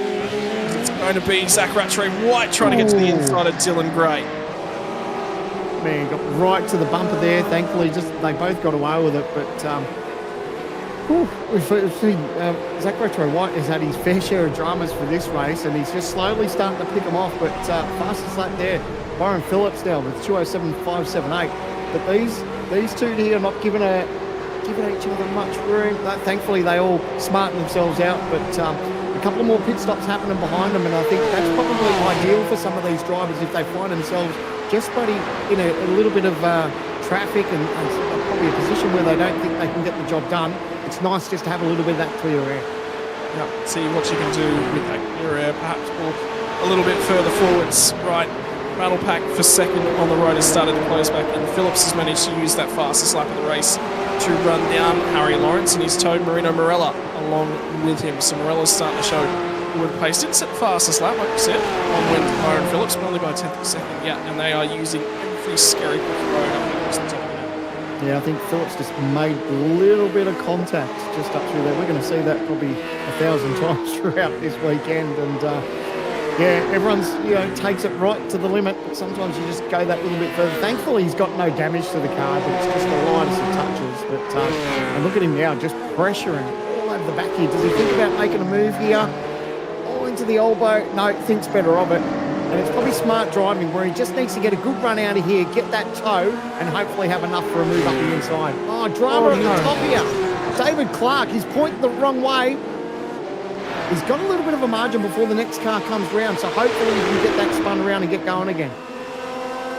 We've all had issues trying to pull that one out of that specific spot. And Phillips gets down the inside, does bounce all over the curb. Saw that earlier in the race. He's managed to arrest that car, though, and come away with that one around the outside. Now Harry Lawrence is going to get harassed by Marino Morello, who forces him offline. Morella really struggles to get the car lined back up. Slid the tyres at the rear. Phillips dives to the pit lane, gets clear of those guys, doesn't want to offer them a little bit of toe. Felt he was starting to get a little bit held up. Might go and try and use the undercut to his advantage. In the meantime, Lawrence fights it back. Steals the spot once more from Marino Morello. Yeah, smart. I love how he said, you know what, I'm going to dial off and get this pit stop over and done with. And that's given him just that little bit of space now. So, and it's always tricky, isn't it? You find yourself in a bit of a battle and you're enjoying the thing, but you don't want to lose time. So if you can find an opportunity where you can dive off into the lane before anyone else, that gives you just that little bit of a breather for a lap or two. And there will be fuel stops to come as well. Safety car might have made things really touch and go. The ability to add that pit stop, but given the fact that that one did not come from lap number one and the field started to spread themselves out just a little bit, I get the feeling that there is going to be a pit stop for Ben Pedersen. By the way, only 2 seconds ahead of Zach Rattray-White, so shoes on the other foot now. With Rattray-White going to try and chase him down, nearly up and into the barriers once again.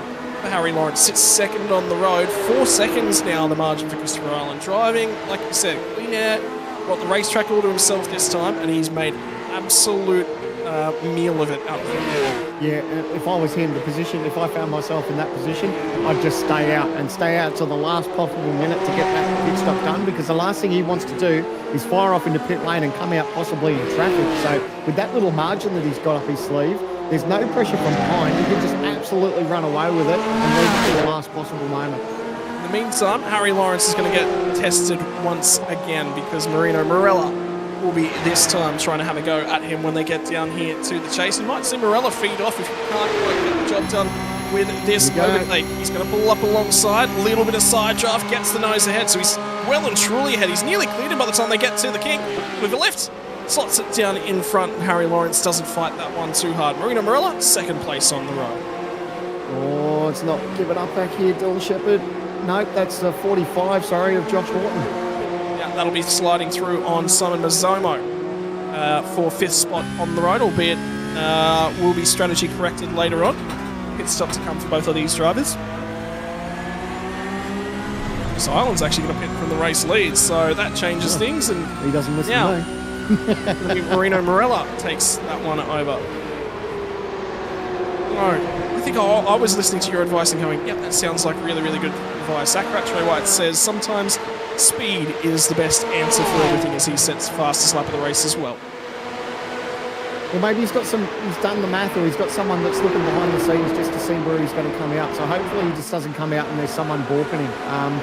But ideally, that's what he'd be thinking. But to peel off into the pit lane and have himself sort of almost a 5-second margin, that's pretty handy to have in your back pocket regardless, you know, even if things start to go a little bit pear-shaped for him. But hopefully he's got some clear air. Ben Pedersen has just sent the move of the race as he went very late on the brakes into the cutting, and now he's going to be forced to go the long way around. They're going to get the tree. No way, they went too wide through up and through the tree. Still. Lap number 7, still too wide. Mazomo's going to be forced to go the long way round at the crate. They're giving each other a whole bunch of room. And Simon Mazomo eventually has the rear tyres complain too much. That allows Rattray White to slide on through. That might be Mazomo diving into the pit lane for maybe a fast repair at the tail end of this lap. Yeah, he hit it nice and flush. Thankfully, he doesn't look like he's got too much damage, but that's always heart and mouth moment. It's a big move when you're trying to go around the outside there. Unfortunately, like you said, the tyres just protested a little bit and made heavy contact with the wall, but thankfully, he's still got a straight race car. But now he's going to get a little bit of a tow from Rattray White, see if that one can still continue to work in his favour. Christopher Ireland did come out with a fair bit of track advantage as well and clear track. He's now about 2.5 seconds ahead of Byron Phillips for the race lead, which means Phillips has actually managed to close that margin down just a little bit. He's got a little bit of pace on board as well, so we'll have to keep half an eye on that one. Both of our leaders continuing on through this time, not electing to come through the pit lane, and Dylan Shepherd's starting to close in on these guys. I thought he might have dived to the lane, particularly with the speed that he's got on board at the moment. What are the lap times for this little group? 2:08.833, 2:07.584, 1.2 seconds a lap faster. Dylan Shepherd at the moment than Harry Lodged ahead of him, and was the fastest of our lead 4 drivers as well. He's in the lane too, so yeah, all the back here. Oh, it's always heart and mouth stuff when they come into the chase. Oh, did they go deep? No, they've all managed to get away with it. A nice move up the inside there. I do love it when people have a crack, but it's not over yet. Oh, don't tell me they're going to try 3 wide. No, thankfully they didn't. Oh, Dave Clark, he's going to still on the outside here. Dylan Gray makes a move up the inside. But good heads-up racing by those 3. Yeah, damage for David Clark, unfortunately. Remember, he was the car that was backwards at the tipper. Unfortunately, he has not managed to recover that one. 2 cars ahead of him, Jackson Berry and Dylan Gray, have already made their pit stops. This is the battle on the road for 4th spot at the moment between the 2 drivers who fought it out for race victory in race number 1. A little bit further back. This is going to complicate things in terms of the point score across both the races as well. This is going to be quite tight, I think.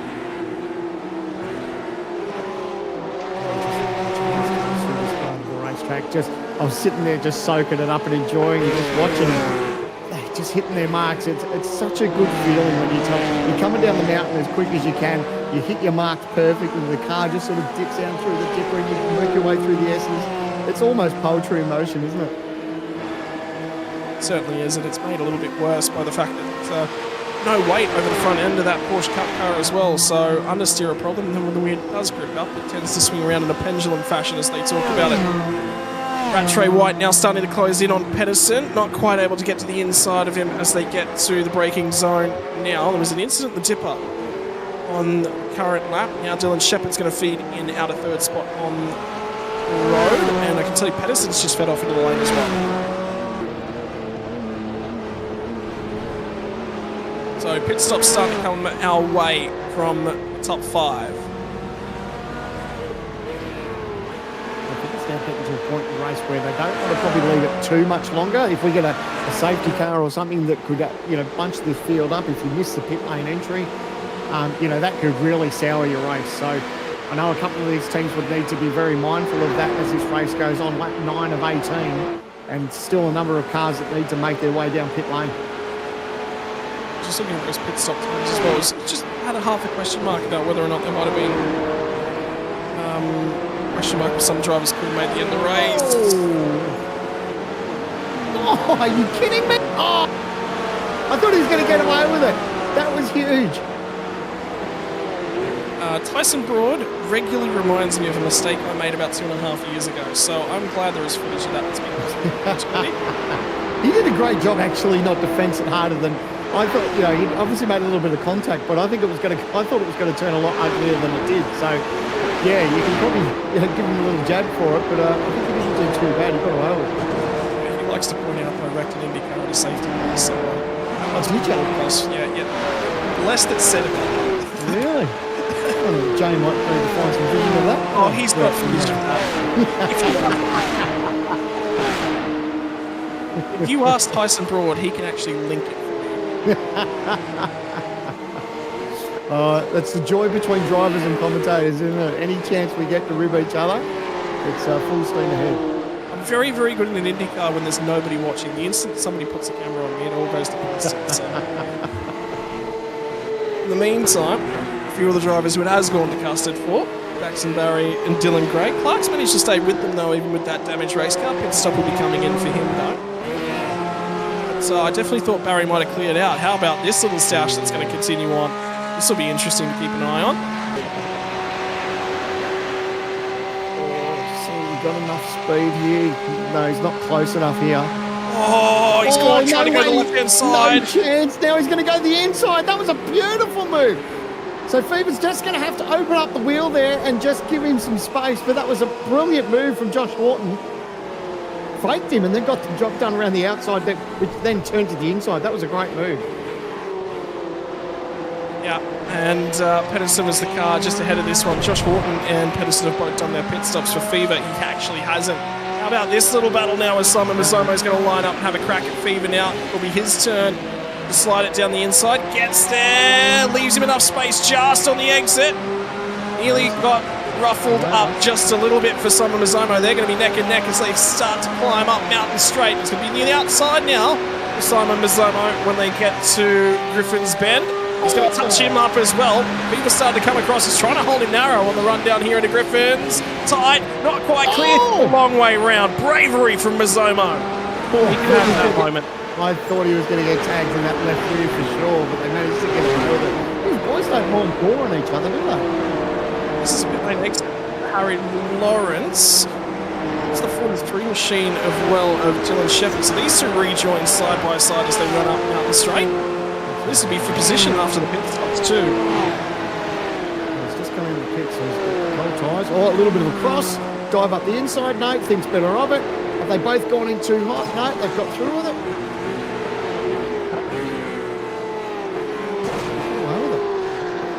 I thought they were going to run a little bit too hot. Well, that was phenomenal driving from all of those drivers. This battle's still going on for Gray, Curry, and Clark.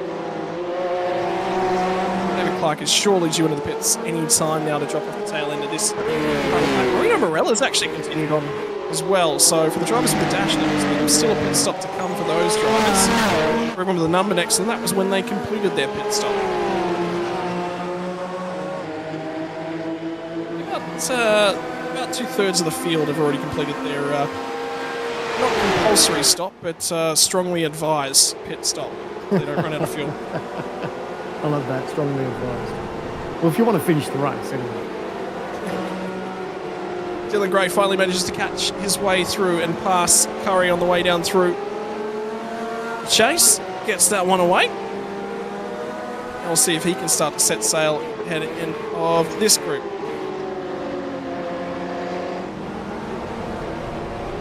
And I'm a little bit worried because I can see Tyson Broad has been sitting in pit lane for a very, very long time. So I have a feeling you guys are about to get a few messages with that clip in your inbox.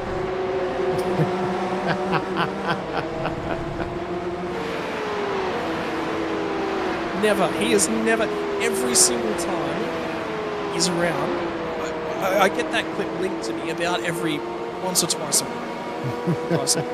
Never fails. He's just, Scott, I'd like to write him. He's just a caring young man, that's You all. do one thing wrong, one time, Sam. One time. Remember back in the day when you do racing games and stuff like that, and no. it was never broadcast, and you didn't have to worry about people having copies of it? Well, now it gets spread all over the internet and everyone gets to enjoy it worldwide. There's a sound clip going around of me making vocal noises from this year's coverage. Harry Lawrence. Yep, contact. That could have been a lot uglier. Managed to get away with it. But it's almost a chain reaction. When you start to be offline in that part of the racetrack, you're just chasing your tail as you start to work your way down the mountain. So thankfully, you still managed to be pointing in the right direction with a reasonably straight race car. Here we go, on board. Watch the wheel work here on board the OG Gear replay. With an understeer, then oversteer, a little bit of wiggle there, bang into the wall. Holy dooly. That could have gone a lot worse. Oh, no. A lot worse, and it has gone a lot worse because Dylan Gray has made contact with Curry. I think it might have been Curry that might have... Sorry, Barry. I've been calling him Curry the entire night. Jackson Barry, unfortunately, has made contact with something. Yeah, I think he had a little bit of help there. Fair bit of damage up the left side of that Porsche. So I imagine probably 2 into 1. I'm only guessing. We'll have to guess no more. We'll check out the OG Gear replay. Oh, this is big slide to the top of the mountain for the 553. Shannon Fever. And then these guys are going to arrive on scene with that car parked there. They've all managed to get through and avoid it.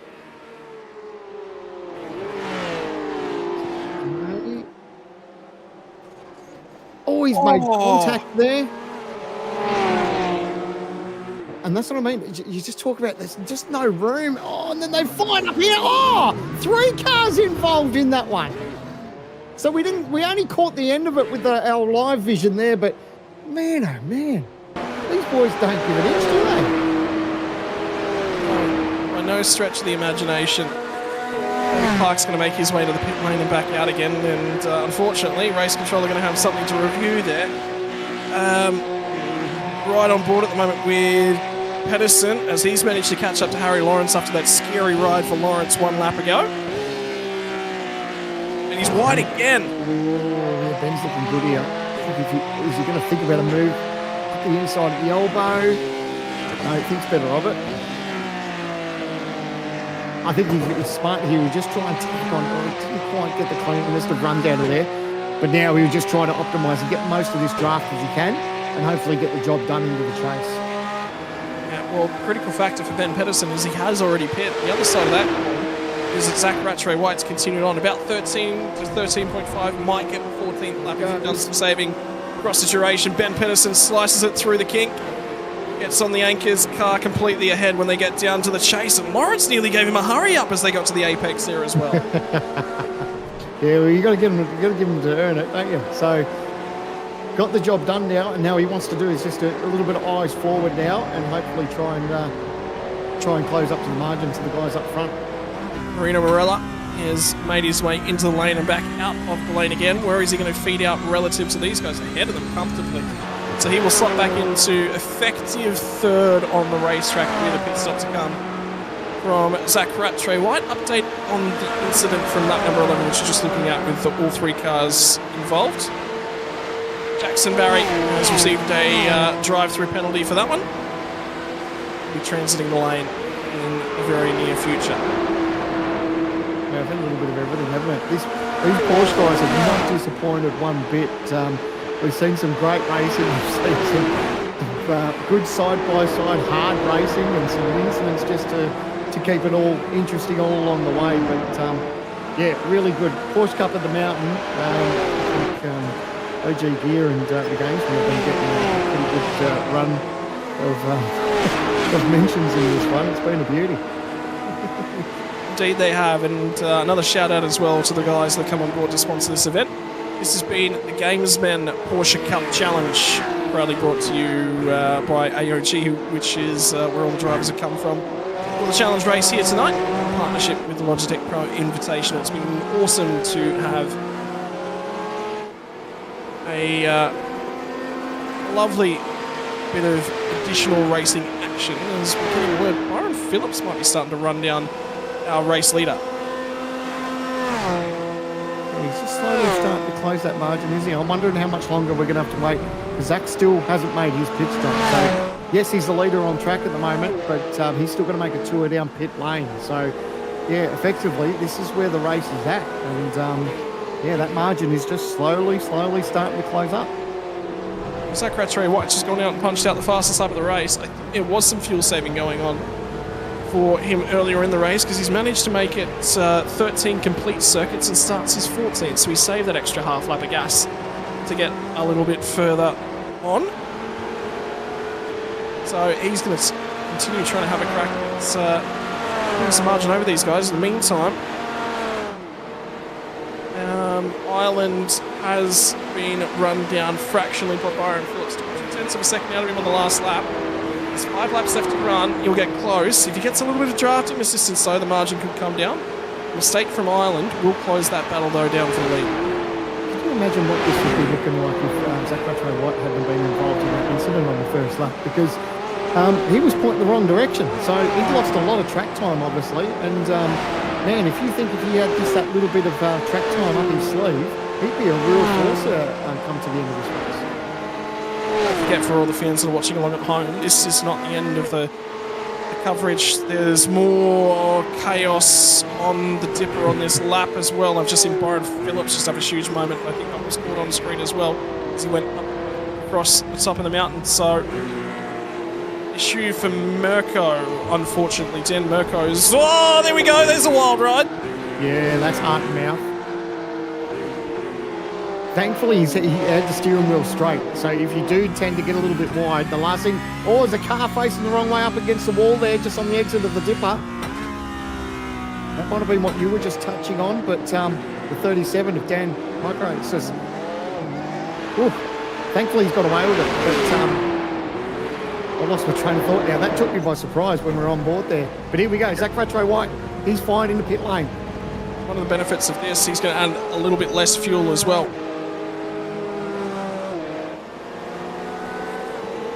And just hearing word as well, Barry has now served his pit lane drive-through penalty. Josh Horton's starting to close in. I believe that's on Harry Lawrence in the 22 machine, so these two will go toe-to-toe in the final couple laps of the race. Byron Phillips was the driver that had that wild ride up and across the top of the mountain, so he's not managed to take any margin out of Chris Island on that most recent. Oh, no, he still managed to take 2/10 of a second, so he is coming at him. Marino Morello is going to get back around and take the third spot. Rattray-White is going to join right in behind Dylan Shepherd, but critically ahead of Ben Pedersen. Replay. Man, it's fast up across the top of the mountain. Got away with it. But geez, you hold your breath. As soon as you see cars just have that little wiggle or get close to the grass, you think, oh my goodness, how is this going to go? Is it going to go pear-shaped or are they going to be able to hold on to it? But thankfully, that time round, they were able to hold on to it. Horton's now going to have a battle on his hands. It's going to be that of Harry Lawrence. This is going to be one that's worth watching, and like we're saying, ladies and gentlemen, not the conclusion of tonight's action. It's up 15 shootout for the Logitech Pro Invitational for 2024 is going to be decided just after this one. They'll feed off in inverse order of where they qualified, 15th all the way back to first. And it's going to be a hectic shootout. Last year, 14 drivers said they were very unhappy with their lap times and left time on the table. What's it going to look like in 2024? And with 3.5 laps left to run from the Gamesman Porsche Cup Challenge.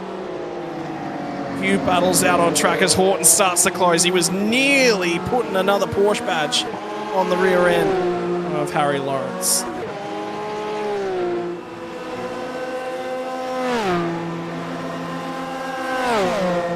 And Shepherd as well is going to have Rattray-White right next to him on the road. Battle for 4th position. Here it comes. Whoa. And Harry Lawrence is going to cover the inside, the long way round for Josh Horton. Has he managed to pull that car up? Yes, he has. They will go side by side through the kink. The car on the inside of the kink has been the driver with a lot of problems with traction out of there. Through the Armour All Bridge, side by side to Murray's. Oh, how good is this Lawrence still trying to hold on? Gets the job done. Good racing between these guys. Just gave each other enough racing room. And that was really good. It's always you hold your breath, especially coming into the chase when you're side by side through there, but they gave each other plenty of room and now they're trying to push on. Josh Horton's starting to get a little bit disappointed. We've got another car stopped on the track on the right-hand side as we get up here. Rattray White's got around Dylan Shepherd. He's got 3 laps left to run to see if he can go and chase these guys down. Jackson Barry's going to come through this shot. That's that car facing in the wrong direction right there. We're off the racing line, so he's okay. This is how it got done for Rattray White. Replay. Firing up the inside here. Nice move under brakes. Nice and clean. Gets the job done. It's almost textbook in that corner, isn't it? Just that last little dive. You carry that little bit of speed. Pull the car up nice and straight, and now he goes. For OG Gear, we've got the opportunity to sample their products. Foster was down in Melbourne a couple of weeks ago. Gladly reached out and sent a couple of gloves on their way to me, albeit I can't use them at the moment. Premium Sim Racing wear. If you're looking for that little bit of a high-class feel in your sim racing gloves, still getting... that's the big slide. Oh, he's made heavy contact. Especially when you get this close to the end too and your night's just gone like that. It's like, man, are you kidding me? Yeah, he's just had enough, I think, for Jackson Barry. It's not been a great night. And you add that one in for good measure. Meantime, I think Ireland's got this one comfortably. There was a challenge that was starting to be marathoned by Byron Phillips, but in this lap alone, he's lost a few more tenths of a second. He's not going to be able to get back there. Horton's going to once again have another crack at Harry Lawrence as they go down and through the kink. Does get the job done. Oh, he's going to try around the outside? No, he hasn't enough there. How good's the racing between these two? That's really good. Good hard racing, lots of respect between these two, giving each other racing room. He's going to think about last doing it. Yes, he is. Oh, no, he didn't do it. I dead set thought he was going to throw it back up the inside again. And there's more going to come out of this one as well, because, a mistake out of the final corner for Josh Horton means that Harry Lawrence, with 2 laps left to run, will fire it back up the inside. And Simon Mazzomo is just sitting in the background of this one going, come on, boys, race that one a little bit harder, why don't you, please? Oh, and they are too. Have a look at it now. Horton's going to try around the outside of Lawrence. It's a good move. He hasn't cleared him enough, so it's the last of the late breakers. Don't want to get caught up on marbles there. Lawrence will hold on. I'll tell you what, Mazzomo, whilst they're doing that, it's just taken 0.3 of a second out of the pair of them. And they're going to have another crack at each other when we get here. Luke Swan and David Clark as we run down to the kink. Oh, geez, it gets close through there. You look at it on the surface and you go, oh, there's a heap of space on the road there, but as soon as you touch that curb, it's you need all of it.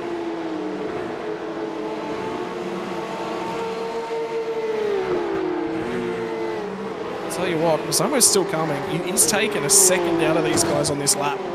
So more stoushing, and they will get there. Do you want to say a big shout out as well? We've already said it a couple of times, but to the Gamesmen for coming on board of this one. And if you're thinking about picking up any of the new RS range of the Logitech gear, just announced Wednesday night overnight. I believe it was Tuesday in Europe. Might have even been Wednesday morning actually over in Europe. So they announced all of the new gear that was coming out. Was under wraps, and we've seen all the ads thus far throughout the coverage, including new swappable wheels to go on the Logitech wheelbases, as Lawrence is going to have a crack once more around the outside. Horton's got back to the inside. They will go side by side, and again Mazzomo is going to be eating this one up because he's making time. They're still side by side. How premium is this from this pair? Still giving each other space. Horton back down to the inside. Lawrence, is he going to let him clear? He finally does. Now he'll look for a little bit of a crisscross. Yeah. Doesn't quite get there. White flag in the air. One more lap around Bathurst for the Porsche 992 support category. Lawrence enjoying the nose, trying to get back down the inside. Mazzomo closes another couple of tenths as he gets to the final, the first corner, Hell Corner, where all the action will kick off tomorrow morning, 10:45 a.m. Australian Eastern Standard Time. And that's about 14 hours away for those of you watching along at home as we go live on the run-up to Griffin's Bend. Lawrence has got to fight this one back. He's still in with a shot, and he's going to have the toe on the final lap of the race debut. Driver just in front of him. That was Pedersen, yeah. That's destroyed. That car is destroyed. Yeah, that's crabbing. He just has to move out of the way now. So it's a position game for these guys, but hard break on the last lap for Pedersen. And Rattray White's going to run out of time, by the way, to get back to Marino Morella. So it's just going to be this battle that we're going to keep an eye on in the dying stages of the race. Horton now leads the battle pack. And the run out onto Conrad for the final time tonight. He had a drama-filled race number 1 for Chris Island that went all the way to the end of the final lap of the race. Bounces off the wall, does Harry Lawrence. Now can he survive? Because Mazzomo is going to use that to close up significantly. We'll get some draft assist as they get out the elbow. How's the car feeling on the final lap of the race when you bounce off the wall that hard out the other side of the dipper? And that's not the first time he's made that mistake from Lawrence as well. Run down to the final corner, under the Armour All Bridge, and Chris Island's going to celebrate race 2 feature win for himself as he fires it out of the final corner. Run to the line for the DPR Simreeks driver. Takes race 2 victory. Mazzomo's going to try and go around the outside. Touches the grass. Over wide as he runs down into the chase. And that will end the race for 7th spot and 8th spot on the road. Well, he had to go there, Sandman, and you would have been disappointed with him if he didn't. Absolutely. What an entertaining this race has been. The Gamesman Porsche Cup. This has been just an absolutely brilliant event to have 2 races here as we lead up to the top 15 shootout here for Bathurst. But, man, these guys put on a terrific show throughout both races. And, they didn't leave anything on the table, did they? They all had a red-hot go and pushed it right to the end. I can tell you Byron Phillips is destroying a set of tyres down off the exit of Hell Corner. So they've all been thoroughly enjoying the racing action thus far. The 031 machine of David Clark is going to come down to finish the race as well. Some more drivers picking their way on through. Brilliant racing. And we might just get a quick replay of what happened to Ben Pedersen for him to end up in that position. Because he was trying to track down 5th place on the road as well, so which would have been Shepherd. This will be what happened for him. Again for the OG Gear replay. Oh! What happened? Just he hasn't misjudged it. There's a part of the racetrack obviously where there's an opening there. So has he just misjudged it, tried to open up his exit, and he's just caught the inside wall? That was really strange. I think I'm going to see if we can get an onboard, but it looked like he was trying to open up that corner, and unfortunately, he's made a massive error. Here we go. So he runs it out wide here. That's fine. And you can see the opening here. Bang! He just misjudges it. Drilled it. He's still got control of the car. Obviously, it's not in great condition, so it wasn't a hardware failure or anything. I mean, he may have just misjudged that, unfortunately. Such as racing. Final results from the feature race here tonight. Chris Island got away nice and early after having mistakes in the heat race. Got to start further up grid. Byron Phillips, Bruno Morella, Zach Rattray White, Dylan Shepherd down through P number 5. Joshua Horton, Harry Lawrence, Simon Mazzomo, Corey Bennett and Luke Swan going to round out the top 10. And we'll throw it back over for 11th through 20th. It's going to be David Clark and Greg Patrick. Dean Jacobson managed to get back to 13th, stayed on the lead lap. Ben Pedersen will fail to finish that final lap of the race. Shannon Fever will get home also on the lead lap just. Jackson Barry was the final of our finishes, 1 lap down. Unfortunately for him, we saw the moments that he had. Dan Mirko from Dylan Gray, Tyson Broad and Ryan Jones to round out your 20, albeit a number of those drivers not finishing. And I believe there's from 21st, there was one more driver that was participating here tonight, but it was Matt Stewart was the other driver I was thinking of, and I want to say a shout out to Isaac Edwards for being the only driver brave enough throughout that entire session to put the wet tyre on in the safety car. Absolutely. Right, ladies and gentlemen, we are going to step away for just a few moments. On the other side of this message is going to be 15 drivers. They'll have 1 lap to set their fastest lap of the session. There will be no redos. There will be no wipe it back and start again. It's your top 15 shootout to decide your top 15 for the Bathurst 1000 on the starting grid.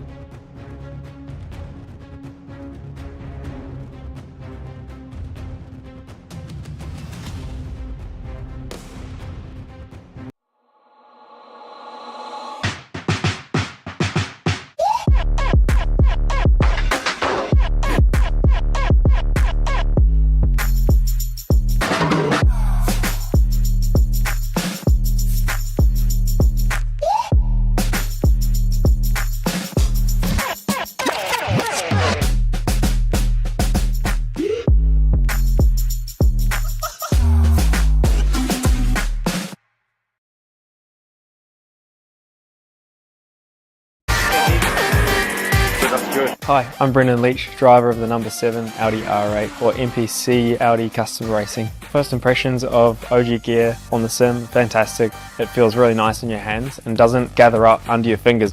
The sock, very breathable for me. I get sweaty feet when I'm on simulator. I know that's not the nicest thing to say. It has just the right amount of grip because your feet do just naturally move around on the pedals a little bit, and I like the way that they give you that freedom but also give you that stability that you need. It's motorsport, but not as you know it. Test yourself and your everyday road car. Safe, affordable, but most of all, fun. And all you need is your daily driver. Experience the thrill of a sprint day. Race against the clock at a hill climb. Or test your reflexes with an auto test. It takes just 3 simple steps to get started. Get on the start line. Search Motorsport Australia Daily Driver today. We are gaming fanatics. Our goal has never been to just play games. We think it's much better to feel like you're actually in the game. This feeling is what drives us as we create world-class gaming chairs. Our one aim, give you a brand new gaming experience. Help you move in perfect sync with everything on screen. Make sure you're having a ton of fun. It took us decades to achieve this, and we're still not satisfied. Every day, we wake up to get better. We'll never stop designing the very best to help you be your best. When it's all said and done, our job's only done if you're in full flow and focused on your victory. May you win, and win big.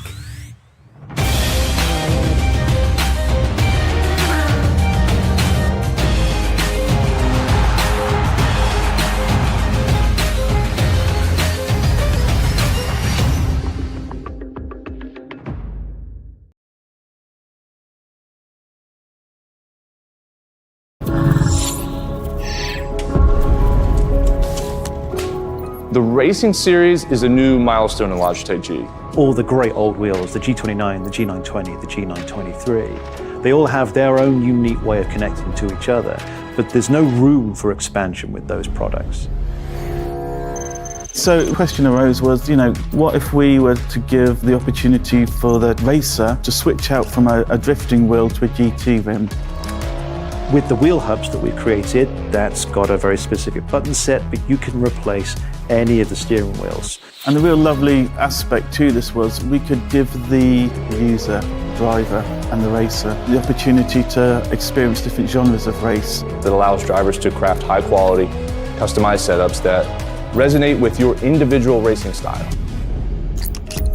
When we start with the design, we always start sketching. Very often, once we've got sketches, we start discussing with engineering. We had 3 rounds of engineering testing or user testing where we invited in users from sim racing, and every single round of feedback we refine, the product based on what they tell us.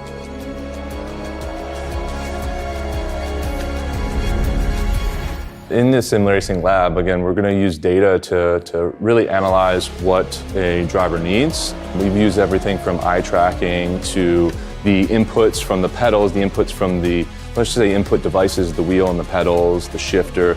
We're taking that and we're compiling it so that we can build different products based on those individuals' needs for all consumers and all drivers. I don't know of anyone else in the industry that's actually doing this kind of research into their products to see how their products are affecting performance of their users. We've built the product to make sure that it's as reliable as possible.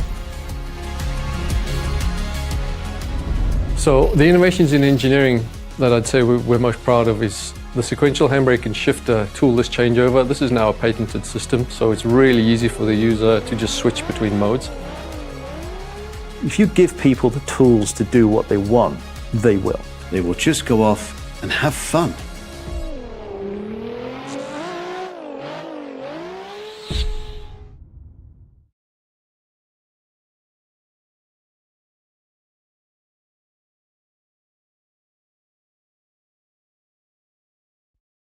Racing isn't easy, but experiencing it is.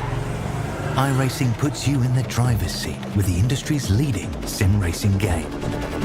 Drive on laser scan replicas of the greatest racing circuits from around the world. Go head to head against other drivers chosen by skill-based matchmaking to ensure competitive racing at every level. Compete across all your favorite series. In officially licensed cars, engineered to deliver the most accurate driving experience possible.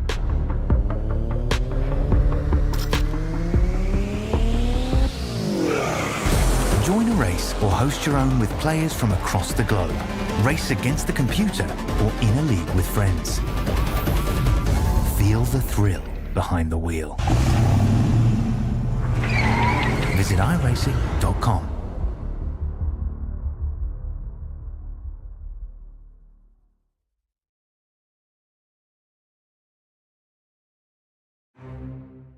Well, after all the action from the Gamesmen Porsche Cup Challenge, on behalf of AOG, it's time to get back underway with our regularly scheduled programming. The Bathurst 1000. Qualifying tends to not mean much, but it's also the opportunity to get out there for a one-lap shootout. The only time we'll do this for 2024, which makes it all that much more special. The top 15 are going to be released in anger for that one and only lap. And Sandman, one lap raises the stakes. The amount of mistakes you don't see in a qualifying session, but you see it in the shootout.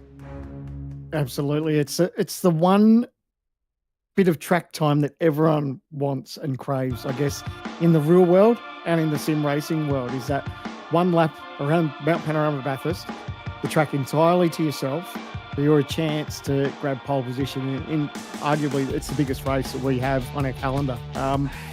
So much history, so much drama. It ticks all the boxes, doesn't it? And like you said, we can see absolutely anything happen tonight. And just because you were the fastest in qualifying, doesn't mean anything. There's a chance that you probably will do really well. You may even grab pole, but there's no certainty. The pole position winner at the end of this one could come from 15th. You just don't know. And that's the beauty of the top 15 shootout. Well, I can actually give you a stat from last year's race. Pole position went to James Scott, went on alongside of Shane Van Gisbergen to claim race victory in what was one of the races of the year for 2023. Richard Hampstead is going to get his opportunity as he rolls off of pit lane, and it'll be a nice cruisy outlap. Roll the camera and roll the clocks all the way back to, 2006, 2007, when Jamie Whitcomb took his first ever top 10 shootout behind the wheel of what at the time was a Ford Falcon. And he was handed the car, he was handed the reins for it, had a lot of confidence in himself as a driver. And they were on track for a whole host of history. But he stuffed it qualifying. He didn't get enough temperature, didn't get enough pressure into the tyres, and this preparation lap, it's important because you've got to look after the tyres. You're out there on your own. And the difference to qualifying is, there's a horde of cars out there with you in qualifying. It's the only time the mountain goes silent. It's pretty cool, isn't it? Unfortunately, I've never been quick enough to have this moment to myself and to be part of this, but yeah, it's pretty special, and I reckon the nerves climb a little bit too, regardless. But I guess it's maybe easier for the people that, like I said, with Hampstead, he came in at 15, so he's got nothing to lose. Regardless of what happens tonight, he's still going to start, worst case scenario, 15. So for him, it's all about he can just go better from here. So I think that takes a little bit of pressure off for him. But the other drivers, they know that it can easily go very much pear-shaped for them before they know it. So Hampstead's going to have a few moments of chill out. He's done this all before. This isn't the first time that Richard Hampstead's been into a shootout. So he's got experience on his side. In fact, the bulk of the field that have actually made their way in here, this won't be their first ever shootout. So they will all have a load of experience to go on. And when we spoke to Brent Hobson the other night, he said, look, it's still, you can have experience in these things, but the nerves still come up. It's just one of those supreme moments on the car. Right, preparation has now been done. He's on the run. down to the final corner. What's it going to be from Richard Hampstead as he sets the rear end of the car alight? I'll tell you what, maybe he has left that a fraction late there, Sandman, because that wasn't the greatest launch off the final corner. Yeah, look, at the end of the day, he's just sacrificed just a little bit of time on exit there too. So that bit will hurt him more because he's carrying his speed all the way up the straight. So that, you said he didn't get a great exit out of the last turn. It was only a short straight, but he's going to carry this speed just that little bit longer here. So he'll be kicking himself a little bit for about that, but he can still get away with it as this lap goes on. Well, I think he was wide there as he got to Griffin's Bend, so he is throwing everything at it, Richard Hampstead, but it might be just everything at it and a little bit too much. I can tell you they were tinkering with setups with TTR. They'd found something. They'd found a way to make this car supremely quick in a straight line, but they had to throw the work out. It did not turn across the top of the mountain. He said by the time they made enough time down the straightaways, they'd lost it all up and across the top. So they had absolutely had a crack at coming up with something special for the mountain for 2024. They were forced to go back to the drawing boards once again. From Hampstead, the sector times 46.765 in sector number 1. Sector 2 line is now coming upon us very, very quickly. What's it going to be? 29.300. So a reasonable sector across to the top of the line. Now he's going to point and shoot his car off of the elbow. The elbow looked very, very good. Good drive off there, Sam. Yeah, so far, like you said, good drive off there. Now it's foot flat to the floor. He's just pulling gears. He's watching the RPM now. He's just trying to see what he can do. It's obviously going to be flat through here, but it's all about getting as late and as dare on the brakes just to try and get it turned in for this left-hander. Yeah, now he'll pull it up now at the chase. He'll try and square the car off, drive it back underneath the Armour All Bridge. The run down to Murray's Corner where the lap all began 2 minutes ago. He'll tip it in from Richard Hampstead, and I guarantee we'll get him in here in a few moments, have a quick chat, and also that first half of the lap, the car just did not turn around. It didn't pull the car up nice and accurately enough. It's going to be a 2:03.667. It's not a horrible lap, given what they were able to put together. But, I get the feeling there's probably another 3 or 4 tenths left on the wheel. Yeah, it'd be interesting to see what he lost going up Mountain Straight there too. Just the fact that we saw how he got off up on that curve and the car got away from him a little bit. So yeah, that wasn't obviously ideal, but nevertheless, like I said, worst case scenario, he's still going to start 15th. Brady Myers now the second of the drivers is going to jump in and have a crack at the lap time, and a lot deeper in. Last year qualified second in terms of regular qualifying, and the shootout went about just as well. It was the second last driver to roll out in 2023. He's the second driver to roll out here today. And in terms of what the session looks like for him at the moment, 23 degrees Celsius in terms of track temperatures, above the 30s for our qualifying session. We'll have an opportunity to a quick chat to Richard Hampstead and Hammer, mates. I don't know how accurate that lap felt on board, but it did not look clean when you got down to turn 1 or turn 2. Yeah, no, pretty average lap, unfortunately. Grip was just down compared to what I expected it to be, so turn 1 it just got sideways on the exit. Turn 2 I went in pretty deep, and just didn't get pulled up. So the rest of the lap wasn't too bad. It still wasn't great, but I doubt I'll make any positions unless anyone has a real big error. Mate, you come into the shootout with a lot of opportunity to sort of improve, and at the end of the day, if somebody doesn't stick a lap together, there's a mistake somewhere, well, you are still going to improve. So, there's at least that in the background. Yeah, no, exactly. So it's the benefit of being 15th. You got nothing to lose. So, just got to hope to make a few spots up from here. Mate, give me a couple of short words to describe the race tomorrow. A very, very short sentence. You might end up on Sandman's G Hub tomorrow morning. What are your thoughts heading into tomorrow? It's a long race. Keep the car clean as long as you can, and be there for the end. That's pretty much it. I'll just get you to say the words "buy a ticket" to the end, just so Sandman can. That's right. You just got to buy your ticket to the end. All right. Thank you very much for giving Sandman the fan service he so much desired. Thank you, mate. Good luck tomorrow. No worries. Thanks, guys.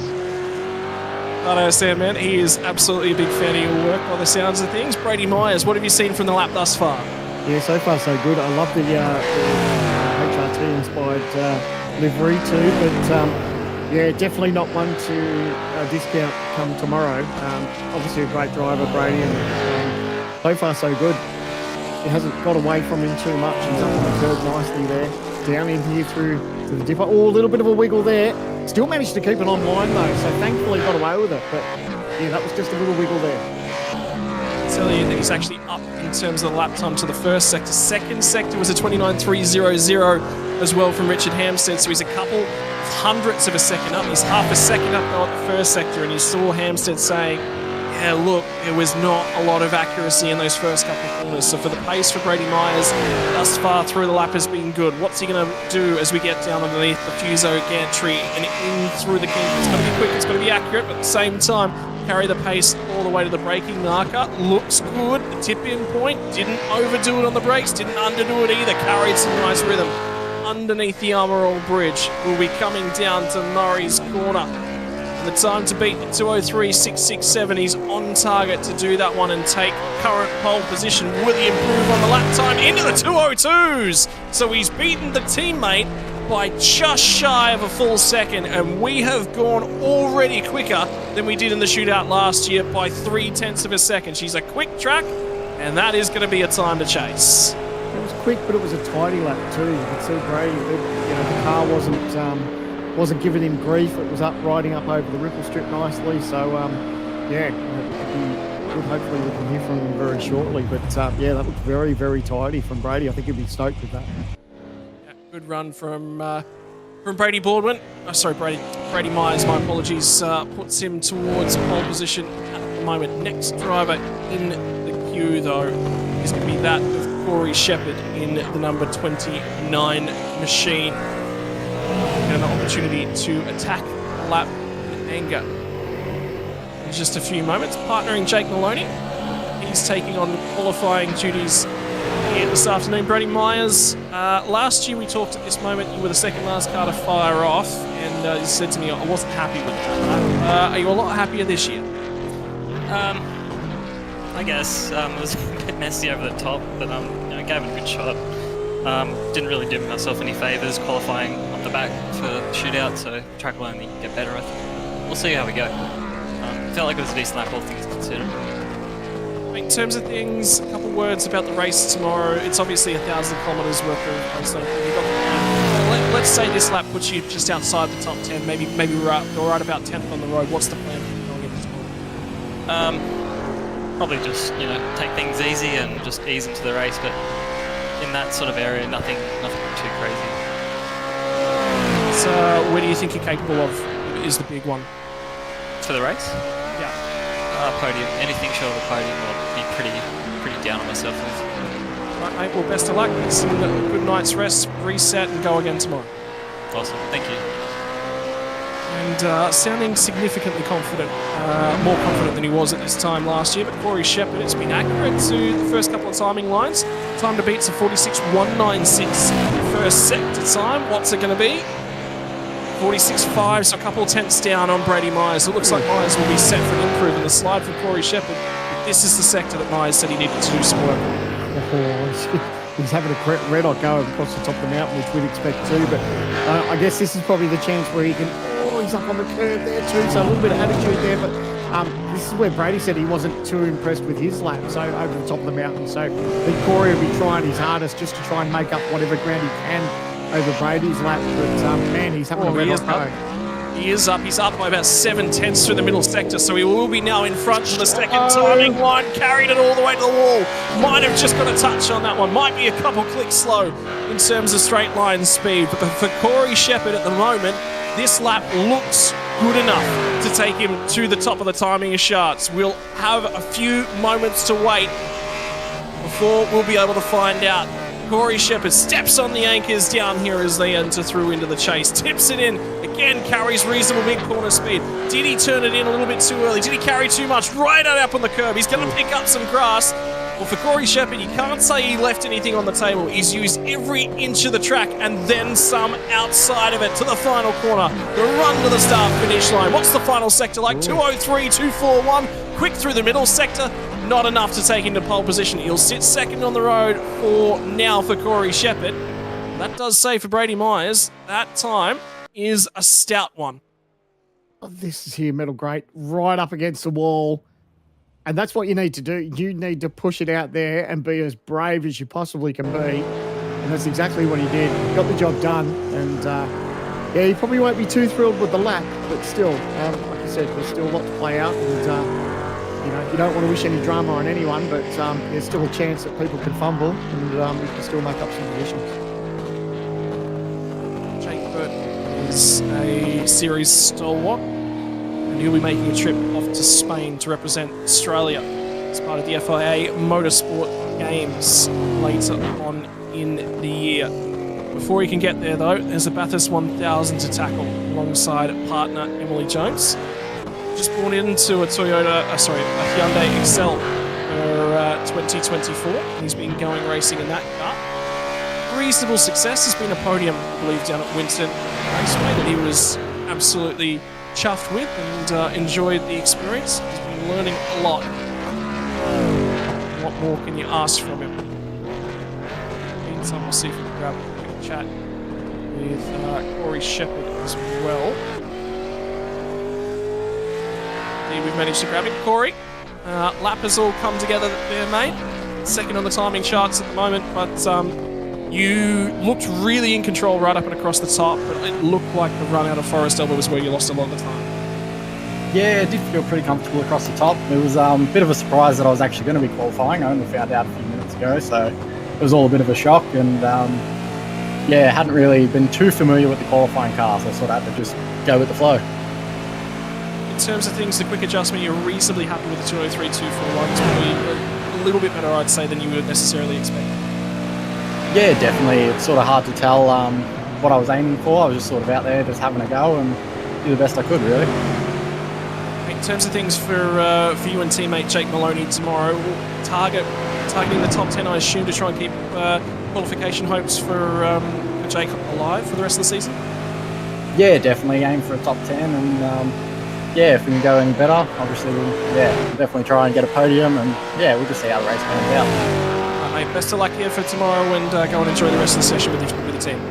Thanks very much. Cheers, mate. Jake Burton now getting an opportunity to attack the lap in anger, has been supremely quick thus far throughout the lap.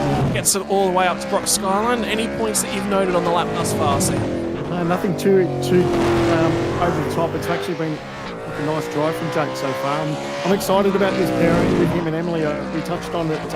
Emily drove really well on Wednesday, and I think these two might be a little bit of a surprise package. I really shouldn't say surprise because they both drive really well, but you won't be able to count these two out. And yeah, so far, so what's that Sector 2, he's done a 29.2, and that's about what Corey Shepherd did last time round. So hopefully he can just carry this through this last sector, and he'll be trying to knock off his teammate in Brady Myers with that 2:02.6.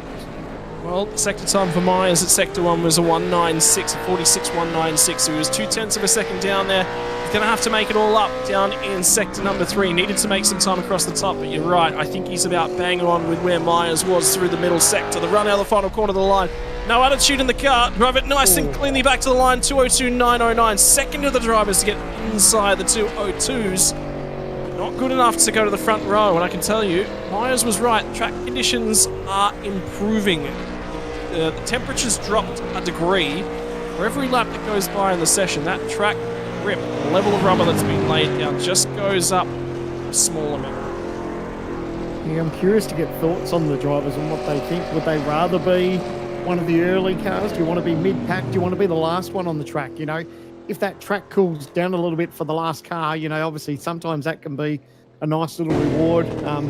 But it was a decent lap by Jake. We've got Jake on the line now. Jake, what were your thoughts on that one, mate? P2, 2/10 behind teammate Brady Myers.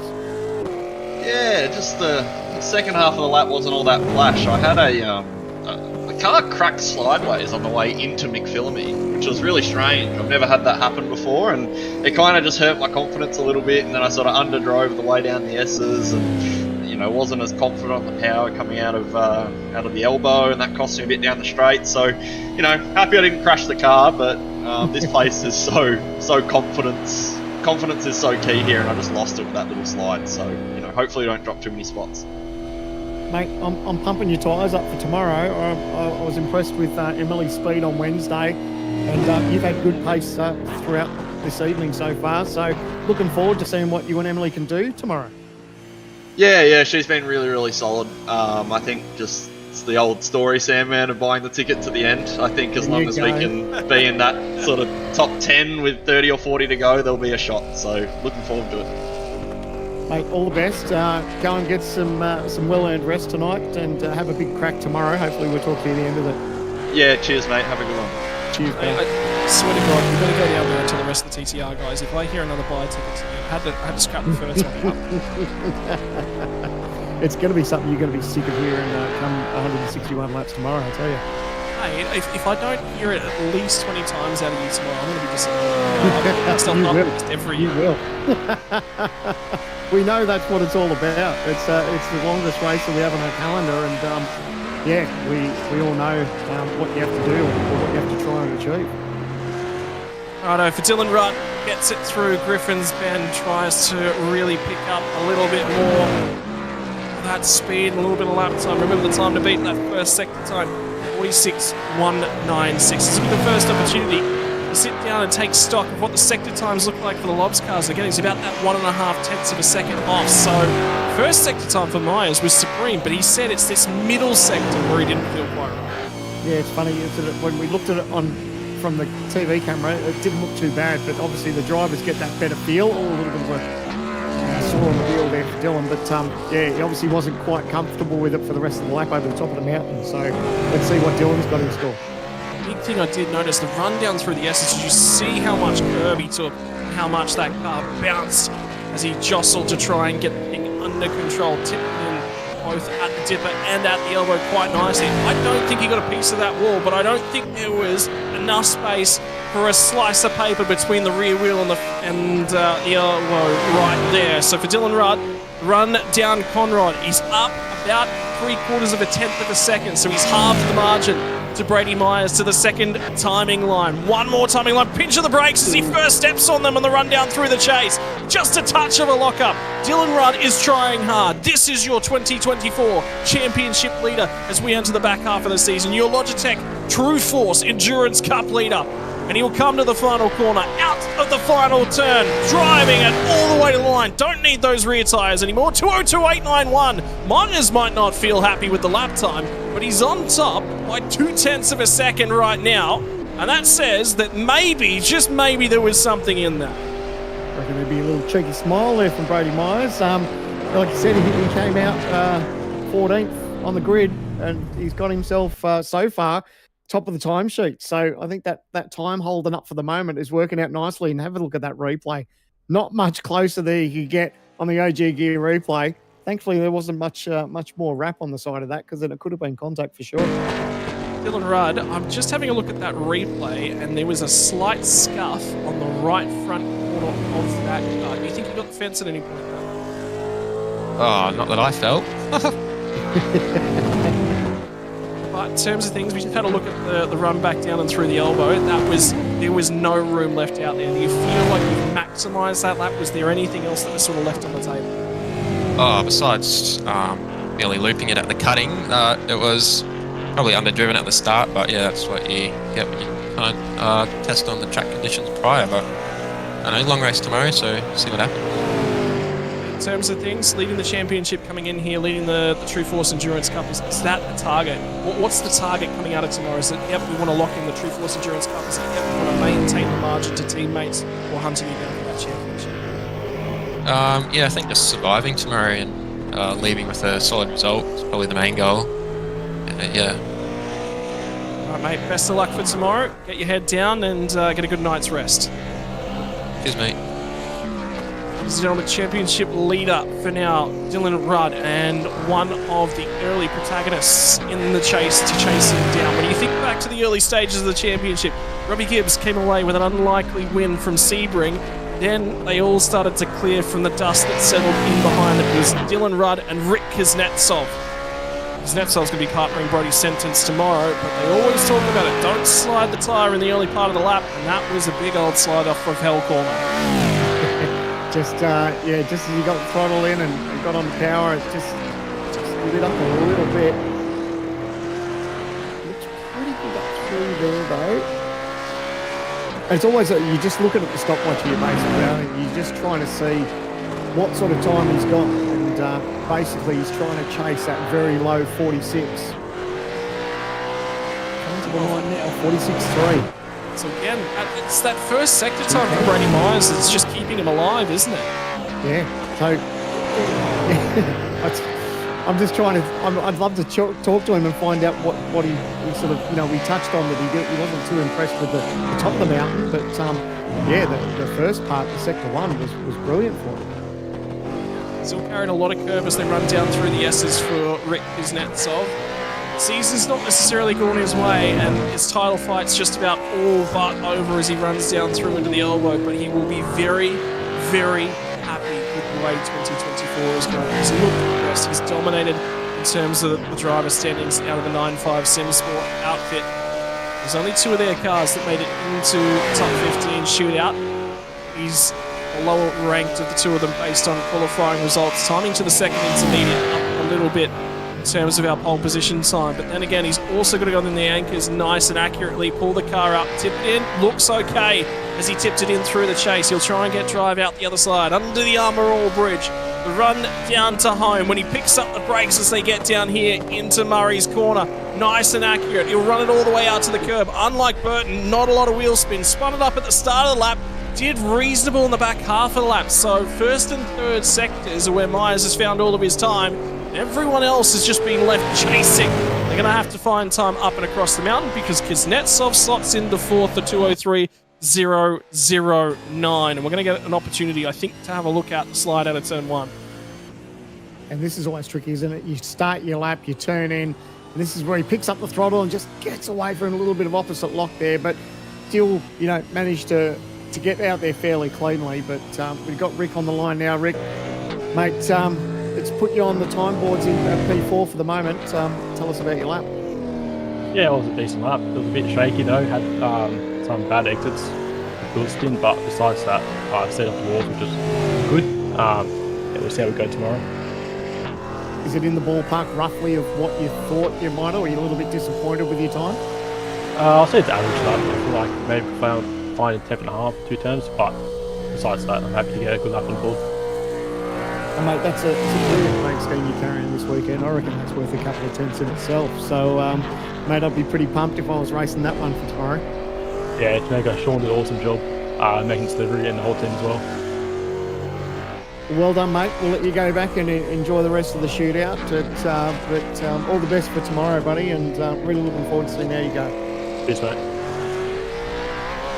Yeah, really quietly spoken. That's very clean, very professional from his point of view. Likes to just get down and get to business in the way that he operates. Ethan Greengold has had a lot of opportunities throughout his career. Also, another one of our Hyundai Excel races, and indeed has found a great deal of success. Ran second earlier on in the year from the race in Austria at the Red Bull Ring. But he's also had his own share of heartbreak and failure. Blew an engine very, very early on at Phillip Island and smashed into the wall at the bus stop at Watkins Glen just after he received the new damaged model. So for Ethan Greengold, a lot stands on the line for him to gain, and for me, it's got to be a little bit of that return to confidence for him. And again, still hasn't matched that first sector that we've seen out of Brady Myers. So Myers did, what was it, 46.1. So, still Brady still happy with that first sector that people haven't been able to get the job done so far.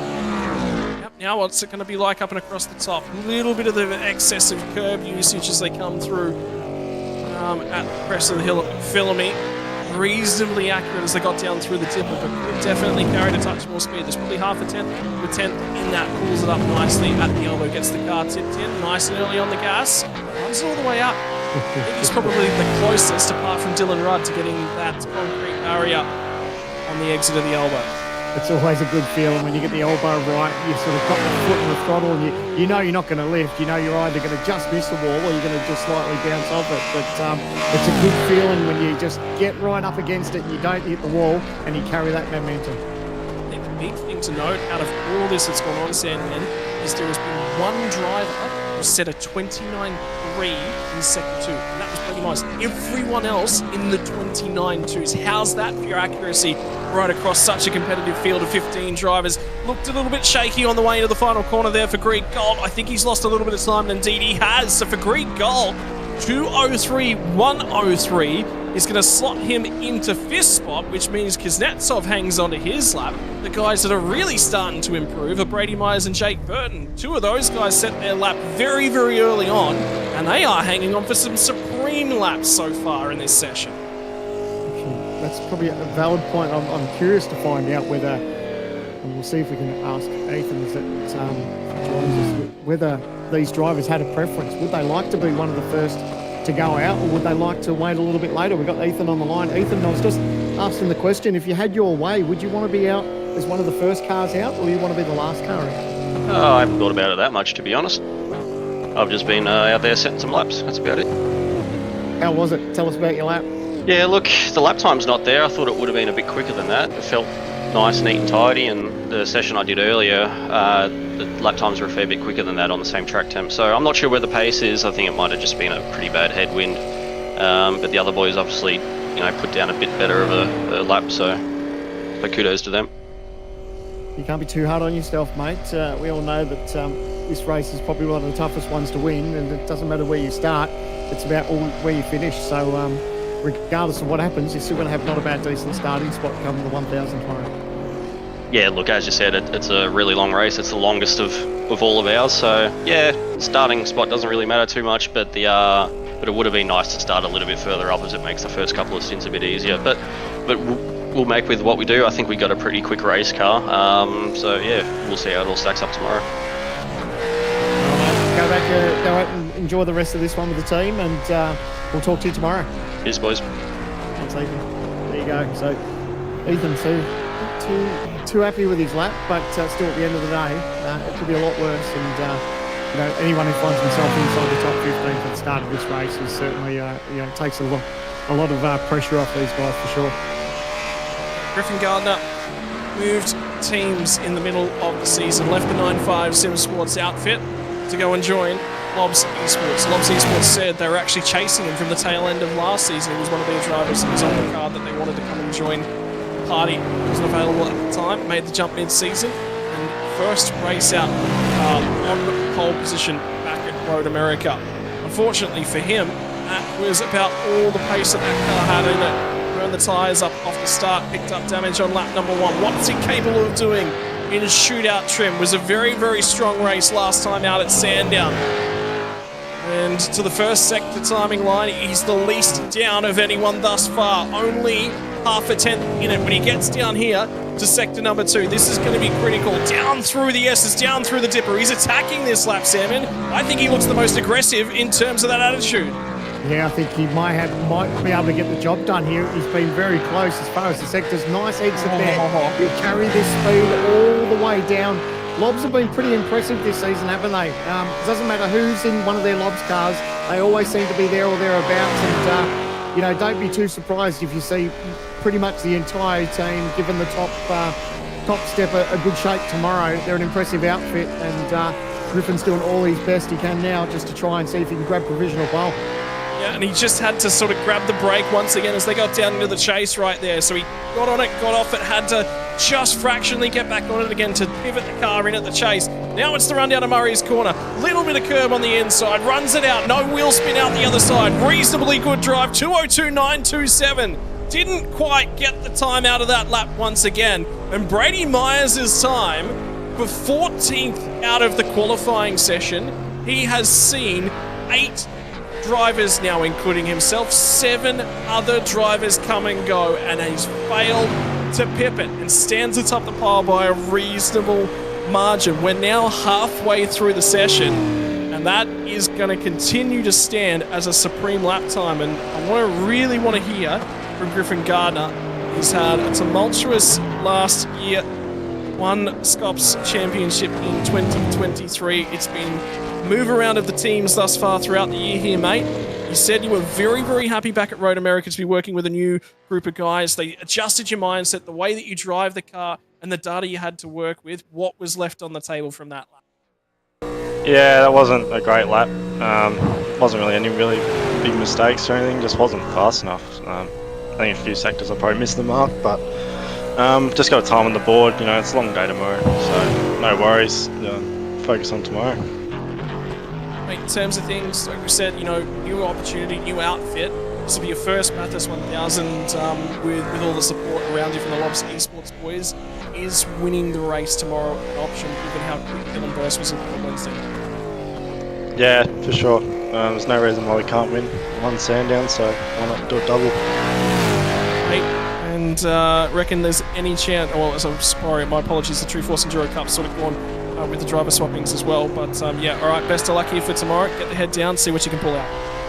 Cheers, mate. Well, he seems supremely confident, given that we've had driver swaps for some of the other teams up and down the pit lane as well. I think Griffin Gardner's actually got a reasonable shout now that Kostecki's not going to be racing alongside of Jared Filsol tomorrow. It can go any which way, can't it? Regardless of who's in the seat and who isn't. So, yeah, I think anyone out of this entire Lob stable, they'd be all fairly confident that they can probably walk away with the win. And, you know, you don't even have to be the fastest bloke to win on Sunday. You just have to be there or thereabouts, and dare I say it, buy a ticket to the end, and, you know, you can come away with it. Yeah, another reference to that one. And for Luke Rosella, in 2023 was the Sandown 500 winner. Will 2024 pay dividends with a Bathurst 1000 victory? Could there be a pole position in the cards? He was a couple tenths of a second off, and probably one of the slower cars that we've seen thus far through sector number 1. So some work to do across the top of the mountain. But this is where Myers said he didn't feel all that quick. But again, he's the slowest. He's a second of our cars to dip into the 29.3s through that middle sector. That means there's so much pressure now as he comes off and onto Conroy. Sector 1, I guess, hurts him a little bit too, 46.4. So, you know, he's just got a pin now. Just seeing what I think there's a few drivers from what they're hearing, a little bit surprised by the conditions that might have brought some people out. So that's what the shootout's all about. You only get one lap. It's out there, go for it and see what you got. And I think it's catching a few people out. It's a tricky proposition. It's something that's unique. It's something you don't get to do every week here in the Logitech Pro Invitational. For Luke Rosella, he's put together a reasonable lap thus far. There'll be some complaints though about the first couple of sectors to the line. Manages to come away with a 23 flat, but he's dropped a lot of places. Was the 9th driver out. At the moment, 6 on the road, and there's probably 6 drivers who are going to go ahead of him here, so he'll lose a number of spots when we get to the end of the qualifying.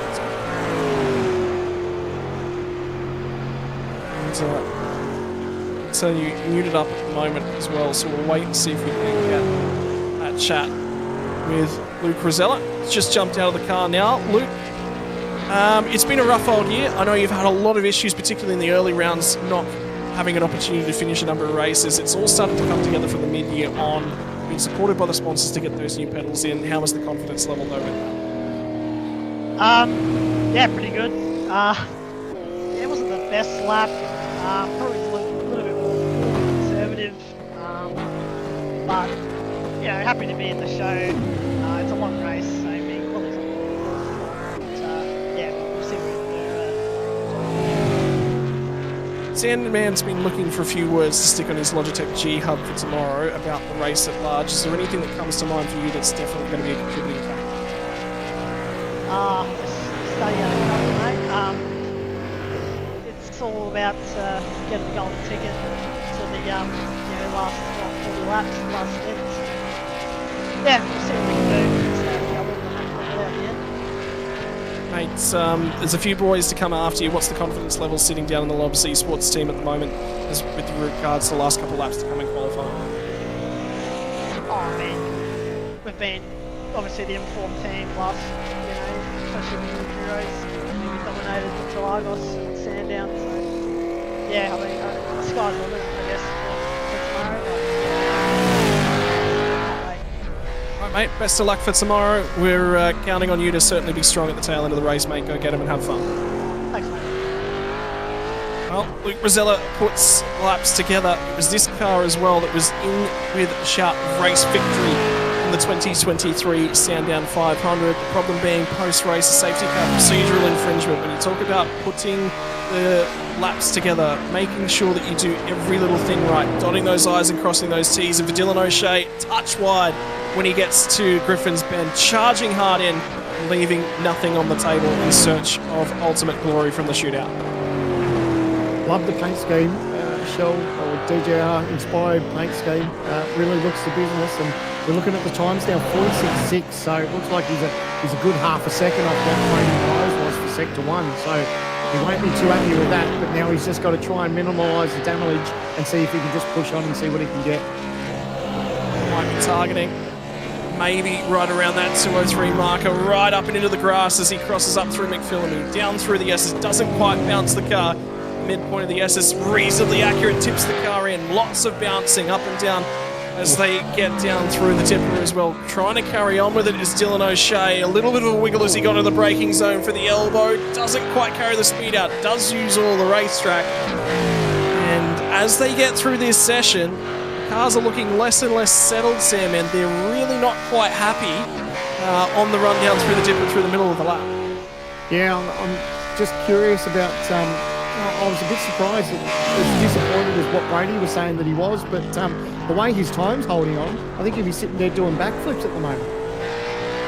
14th in the qualifying session, could become the pole position time, is still the time to beat for the driver of the 22 from Trans-Tasman Racing. What has the final of the 9.5 SimSport drivers got to say about this one? For Dylan O'Shea, out of the final corner, gets the line 2:03.5. Will not be happy with that one. That might be 14th on the grid because that was not a put-together lap time from Dylan O'Shea. Yeah, my concerns were straight away with Sector 1. I thought the same guy 46.1 in Sector 1, so the time just sort of slipped away from him there on in. But, we're going to... People are going to be sick about hearing about it. It's not where you start, it's where you finish. So, yeah, it may not have been the greatest drive to grab pole position, but nevertheless, it's all going to come down to where he finishes and where that team can finish tomorrow. Hey, Dylan O'Shea, not the most put together lap. It looked like you were a fraction wide when you got to Griffin's Bend, so just carried it just a touch too much speed in, slid it all the way up to the walls we're just seeing on the replay here at the moment, mate. I get the feeling probably not going to be the happiest with that lap. It's absolutely atrocious, but long race tomorrow, so not really too concerned about it. Mate, in terms of things, we're just talking about everything that went on during the 2023 Sandown 500. We were so close to victory all the way back then. Another opportunity to go big here tomorrow in the bigger races tend to really show up when Enduro season comes around. That's Sandown. Bathurst, so we'll see what happens. Long race, 1,000 Ks, so I don't know, see where we end up. Just got to stay out of trouble, I guess. Mate, I've now heard that about 10 times out of everyone up and down. That's pretty common in these Enduro. Especially this new damage model. Carnage up the top. Well, that's one of the things that we're sort of talking about in the race runs. Obviously, there's a lot of risk. You run the cars right up against the fence just about the entirety of the way up against the top. How much does the new damage model actually come into the sort of making decision making about the way you do the setup of the car? I don't know about setup. Wouldn't change anything about setup. Probably just... to be honest, I don't even think about it. I mean, if you think about it too much, you're going to go into the fence. So, yeah, you kind of just got to do your prep and make sure you're on your marks. And if you miss, then say goodbye. All right, mate. As usual, you have one mode. It's complete and utter full send, brother. So, luck for tomorrow. And look, you're known for... Look, sometimes there's a lot of people out there... We'll wait till the end of the race. I'll try and be conservative at the start. I'm looking forward to that, mate. I always like hearing from you every single time, mate. Go and enjoy it, celebrate, and we'll see you tomorrow. Everyone, Scott, thank you. Thanks, brother. Look, he's a polarising personality in terms of the sim racing audience. They all said that about Griffin 4 or 5 years ago, and look at what he's been able to do of late. Andrew Gilliam will get the opportunity to set the stage alight. Race victory back at the start of the True Force Endurance Cup. James Golding, co-driver for tomorrow. He's won a race in the last 2 years worth of racing action. Last year, spent a lot of time focusing on getting through university, getting the head screwed on and focused on 2024. And for Andrew Gilliam, in with a shout of a championship this year, Sandman, he is looking better than ever. Yeah, keen to see what this first sector time is, and it was interesting to hear from him through the week after how the cars performed on Wednesday night. The question was put to the teams whether they'd make adjustments before the big one, and he was definitely a yes. So his time's not bad, 46.2. 46.1 was done by Myers in Sector 1, so he's there or thereabouts so far. 0.03 of a second he is off of Brady Myers through sector number 1. That allows him to go to work across the top. He's going to try and carry as much speed, a touch wide. McPhillamy didn't quite get the car all the way back across the left-hand side of the road. Doesn't bounce the tyres as they get down through the S's, which means he's been able to carry a little bit more pace. This looks accurate. This might be the first of the times that might jump up towards the top of the timing charts. He'll get it down into the elbow. Looked accurate. There was no wiggling under the braking zone. Powered out early and carried it all the way to the fence. I agree, Sandman. I think this one might just be what we've been searching for.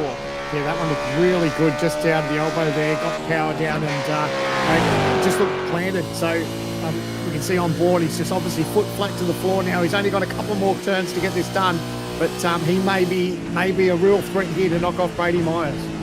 Well, down into the chase. What's he got? Doesn't quite pick up the curve. That looked about the perfect line when he tipped it into the chase. Carries the speed out. No grass as he gets out to the right-hand side before coming underneath the Armour All Bridge. Will he pick up the curve? Nice and accurate at the final corner for Andrew Gilliam. A few moments stand between him and Bathurst Glory. He goes quick. He is going to be 200ths of a second. 23 thousandths of a second from current pole position. There is nothing in this qualifying session now, and there are only bigger and better times to come. There are 4 more drivers to go, and Brady Myers is looking like a masterclass at this point in time.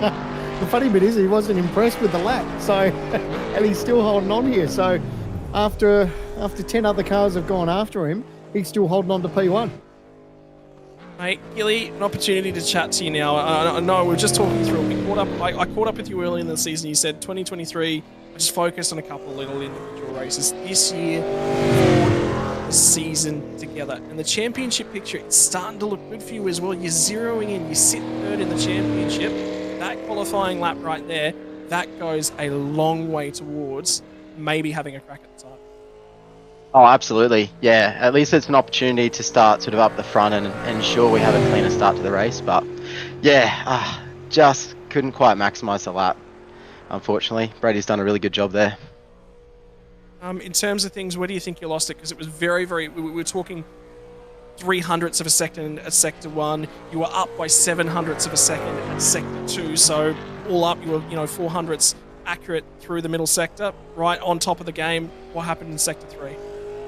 I don't know. It just had no straight line. Like, I think the wind's gusting around a fair bit. Like, I broke at the 150 board, which is the latest I broke all week, and I still pulled it up too early. So, yeah, it just feels like maybe the wind earlier in the session was a bit in Brady's favour. But, yeah, otherwise, myself, I think I went a bit too easy into turn 1.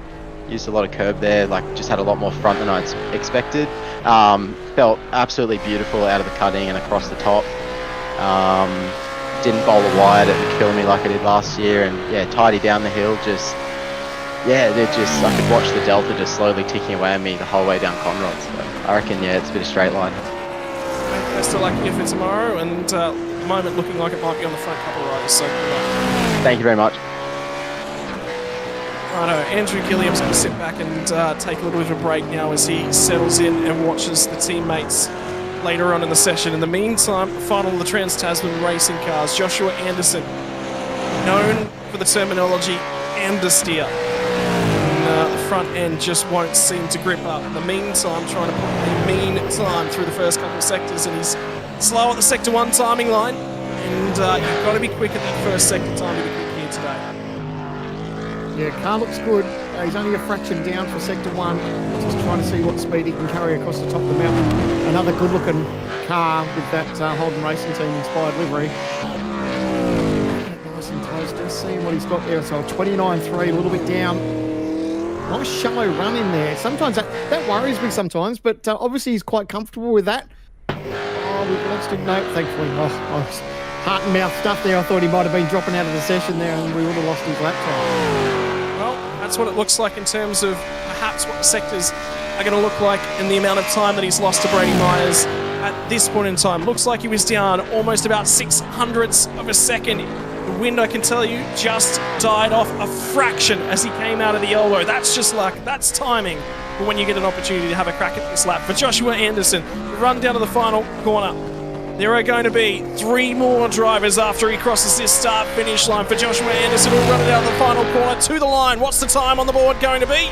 2:03.018. For the driver who ran out of 4th in the qualifying session. Not quite able to put the lap time together. I tell you what, he was only 9,000ths of a second off of Rick Kuznetsov's time as well, so they are incredibly close in the middle of this 15 as well.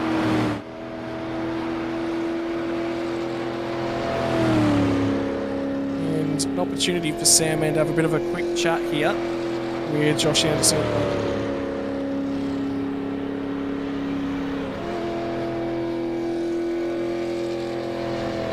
Yes, Ando's joined us now. Josh, tell us about your lap, mate. Yeah, mate. Pretty undercommitted, to be honest. So, I've gone alright in shootouts in the past. This wasn't one of them. We're just curious on whether sort of the track conditions have sort of caught people by surprise. Whether the argument would have been better if you got to choose. Would you have liked to have gone early in the session, or would you have gone, a little bit later? Or has it just come down to lady luck, you think? No, not luck, mate. It's just I just didn't do a good enough job. That's basically it. The track was there. Like, Brady's done a mega job. Like, hats off to him. Because it was a hotter track when he did the lap. But I just wasn't committed enough. Well, the beauty is, mate, 161 laps, so you got all day to climb. Doesn't matter where you start this one. Obviously helps when you're a little bit closer to the front. But yeah, exactly. Mate, a long way to go. And no doubt you're going to enjoy every lap. Yeah, thanks, mate. Yeah.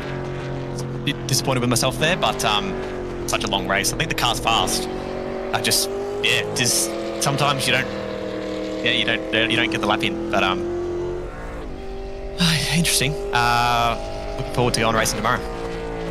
All right, all the best. Rest up and mate, cheer on the boss. I think the boss is about to start his lap. He's going to go do a 2:02.1, I think.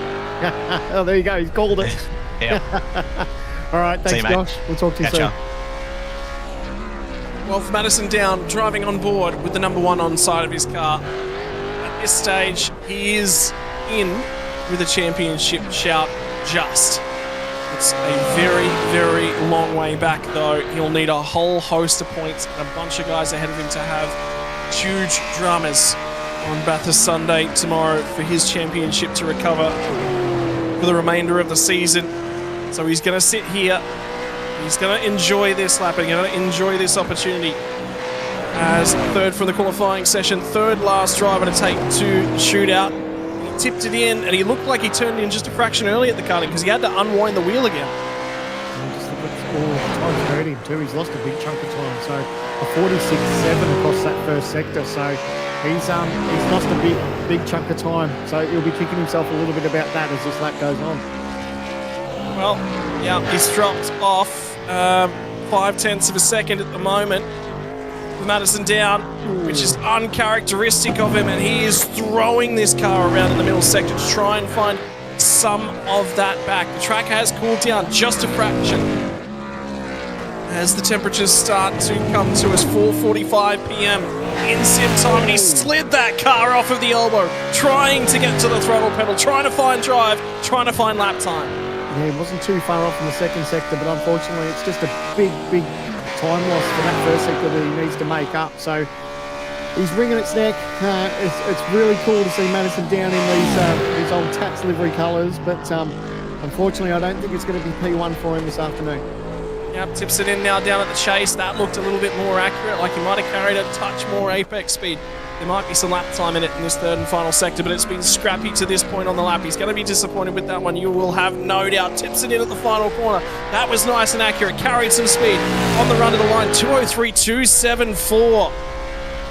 And that will be a disappointment for Madison Down. The highest he will start tomorrow will be 11th spot. Can you remember 1,000 where Madison Down started outside the top 10? Yeah, well, it just goes to show you, and we touched on this in qualifying, is that it doesn't matter how well you do in qualifying, it's all about putting it together in the shootout. So, but, the old adage, long race, and, he'll be able to bounce back. Madison, that didn't look pretty all the way through to the first sector time, and you were down from there, and it looked like you just chased the lap. It looked like you turned in a touch too early at the cutting, and you had to unwind the wheel and have another crack at it. Yeah, it wasn't a great lap right from the start, really. We got turn 1 right, and that was about it. So, just didn't really feel like we had the grip there. It felt a little bit slippery at turn 1, underdrove turn 2 a little bit, hit the inside curb, didn't quite get the cutting right. He goes on throughout the lap, so not a great performance by myself, but I expected a little bit more grip than what we had there. But anyway, I think we got a good car, so we'll see how tomorrow goes. Mate, I'm not going to even ask which commentator you think has picked you to win the race tomorrow. I think you already know. But in terms of things, a lot of confidence for Rehan Leonage coming out of Wednesday night. So you're at least sitting there and going, our driver combination, we're at least comfortable feeling really, really strong about this because you're in with the top couple of co-drivers.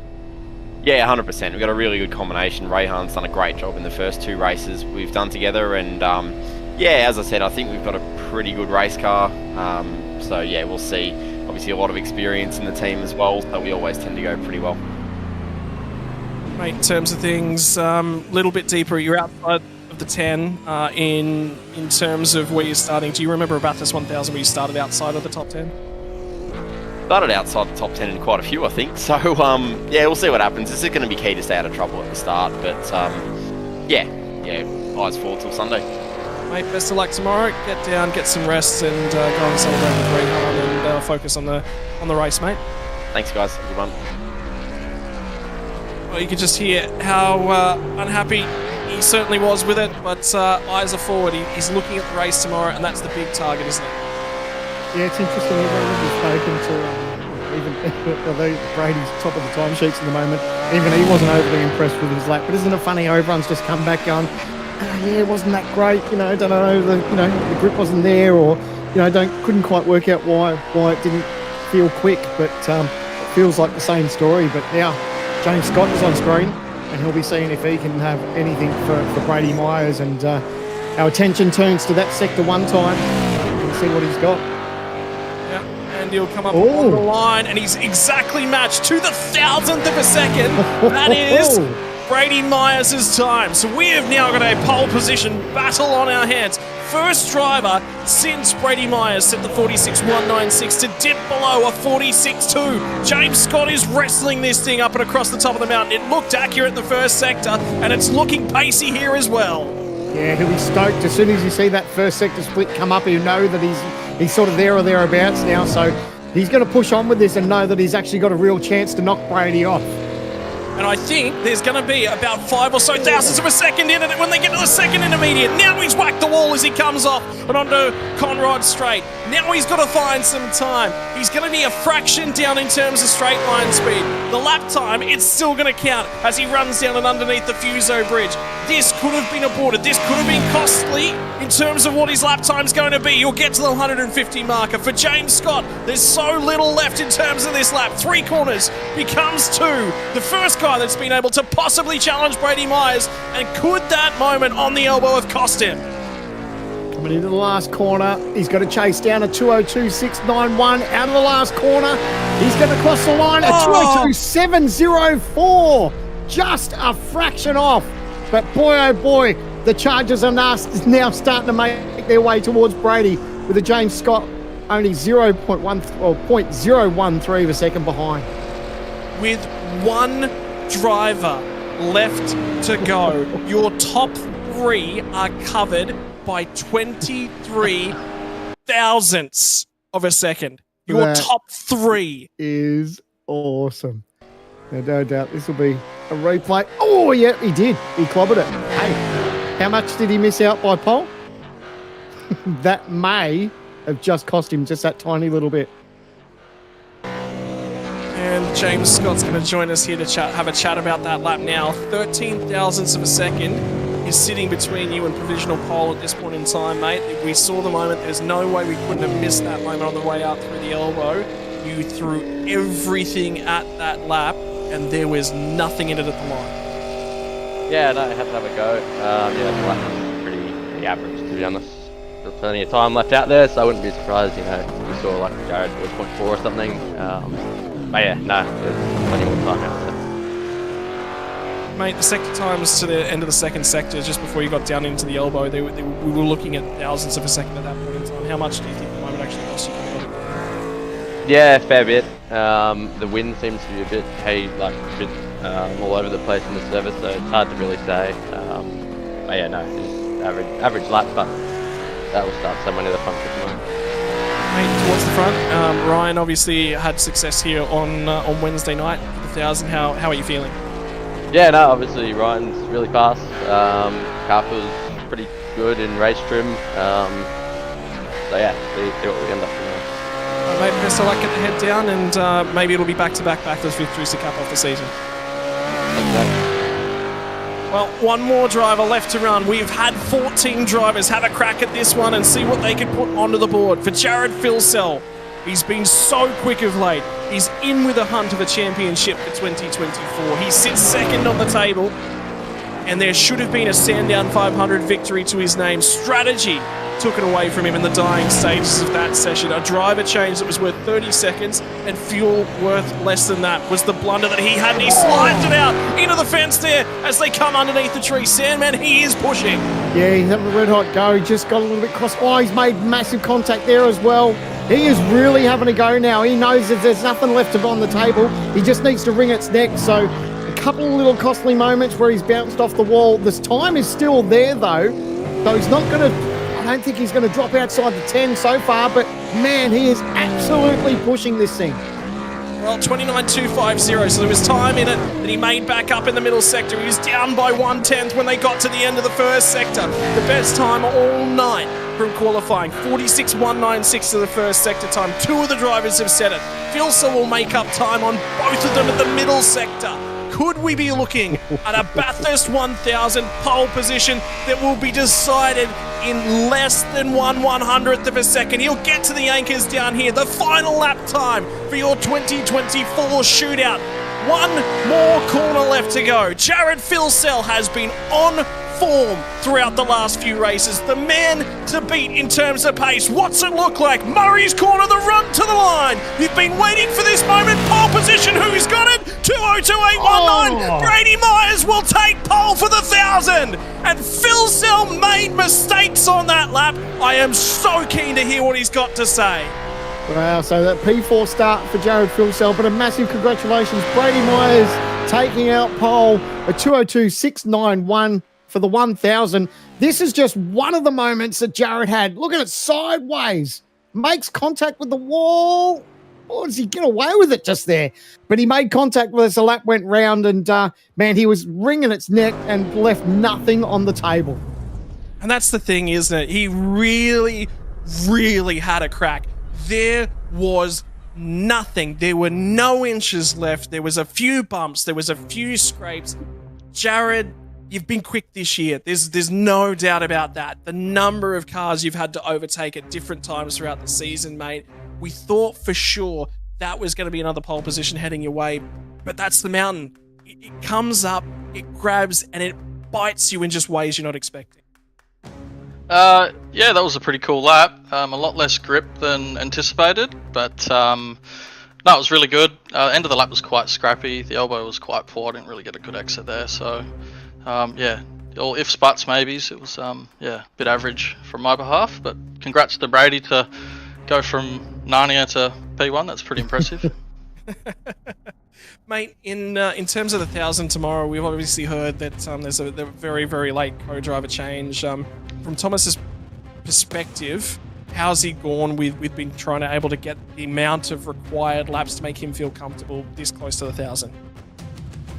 He's been doing a lot of laps with us, so he's not completely underprepared. But no, he'll do good. He'll stay out of trouble, do what's required, bring the car back to me safe, and I'll get in it and do the rest. So no, he's done a lot of laps in the prep as well, just getting on and helping the boys out. So no, he's definitely well prepared for this one. Mate, in terms of things, obviously the last few races, I think there's some results on the table that have perhaps gone begging. That requires an adjustment when you head into the 1,000 tomorrow. We've already heard everyone's just saying, look, just got to keep the car alive, make sure that we're there when it counts. The approach from you, do you change anything like that? Do you just make sure you go back through everything and just tighten those screws, tighten those belts, just make sure that you're doing every little thing right tomorrow? How do you change?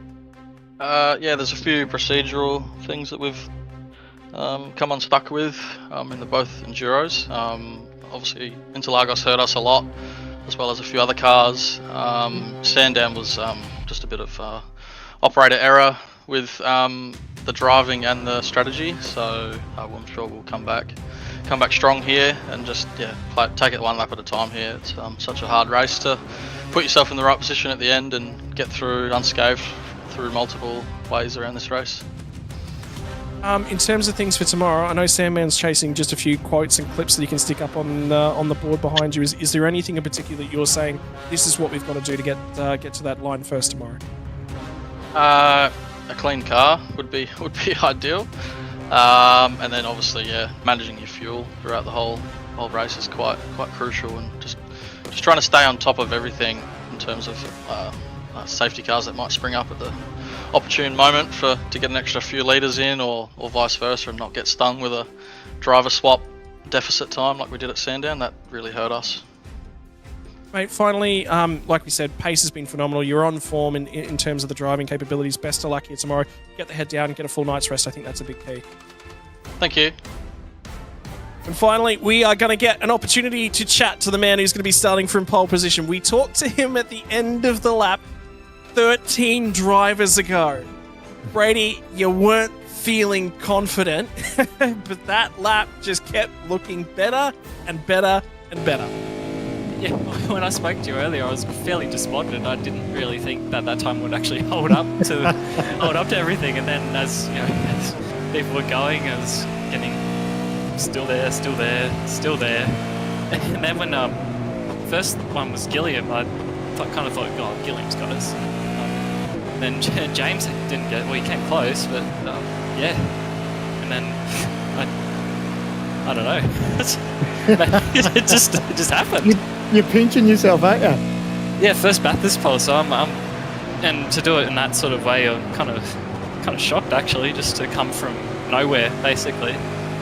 Mate, that's the beauty of the shootout. And I mentioned this to Scott in the broadcast, is that it doesn't matter. The first goal is to make that top 15, and then you don't know who's going to grab it, and you don't have to be pole position leading into the shootout to be the person. You came back from 14th on the grid, so and to come away and start Bathurst 1000 on pole, I mean that's a huge shot in the arm for you. Yeah, it is. It's I feel a little bad for Ethan. He's going to have to pull up his big boy pants tomorrow. He's excited. No doubt the excitement will be through the roof now. Yeah, everyone's going off. It's good to get a TDR pole, and likely last one for Holden. So amazing. Finally, is who do you want to give the thank yous and shout outs to? I get the feeling that session was actually quite a lot of fun to sit back and watch. You got the lap out there very early, and then just got to sit back and watch. So all the hard work's done. I just get to enjoy this. Yeah, it was hard work, but stressful, especially for the last 5. I just didn't know what was going to happen. But yeah, big thanks to everyone at TBR. We've been working around the clock just to make this car work, and just massive shout out to everyone. Thanks to Xtrim, to TP Race Design, Card Effects, Ethan, to Cole Warwick Designs for designing the cards. Great to have HRT on pole. That's mega. And thanks to you guys for the broadcast. Thank you. Mate, congratulations. Go and celebrate with the team. And I get the feeling there's a few fist pumps that are about to go off. Yeah, maybe a few. Well Don't done, mate. celebrate too hard. Bathurst 1000 tomorrow, brother. Thank you. Thanks, guys. Well, ladies and gentlemen, that is going to bring us to the very end of the top 15 shootout. What a moment for Brady Myers. And like he said, the very last pole position could be the very last pole position for the Holden ZB Commodore. Sandman, 15 laps in the book, qualifying for the rest. It's all done and dusted. Now you just sort of take that list up, you scrumple it up, you throw it in the rubbish bin. What is tomorrow going to bring us? Mate, if I had a crystal ball, I don't even know if that'd be able to predict it. This race each and every year just it continues to amaze us, and it's funny, we were talking about it on off air, is that who knows who's going to grab pole, as long as you make the top 15, and it's come from 14th position. Brady's grabbed it, and what a cool stat that he'd mentioned. I didn't even think about that it could be the last pole for Holden at Bathurst, and he's running the HRT colours. It's just it's pretty cool. I've already been pumped for this race leading up to it. We had the golden ticket on Wednesday night, and then of course we've had the qualifying, the shootout, we've had some Porsche action, but now it all comes down to the 1000 tomorrow, and I just can't wait. Feels a little bit like Christmas, because we're going to be getting gifts all day long. This race never fails to deliver, and if you want to be here to unwrap your Christmas gift just a few months early, you'll have to be joining us in about 13 hours time from right now. That is when we'll be back here and live tomorrow morning to bring you all the coverage from the Bathurst 1000 Sunday. We will have a live guest with us all day throughout the booth. Zach Caban's going to be joining us to add to the commentary flavour. We'll be talking to some of the drivers who are in elation. We'll be drawing to some of the drivers who are in commiserations. Mount Panorama, it gives, it takes, and it decides who the champion is. Brady Myers has started well last year, finished on the podium last year, but James Scott won the race last year, will be starting alongside of him. He started off a pole position last year, so he knows what the front row of this track looks like. All of the drama, all of the excitement, all of the action. 1,000 kilometers of grueling racetrack in one of the hardest cars to drive for that duration. That's what you've all got to look forward to. Ladies and gentlemen, on behalf of Sandman, on behalf of myself, the sponsors, Playseat, OG Gear, the gamesman who brought us the Porsche Cup Challenge here earlier tonight, on behalf of Logitech and everyone else that makes this series possible, Bathurst 1000 Sunday is on the other side of a good night's rest. We'll see you all then to decide your 2024 Bathurst 1000 champion.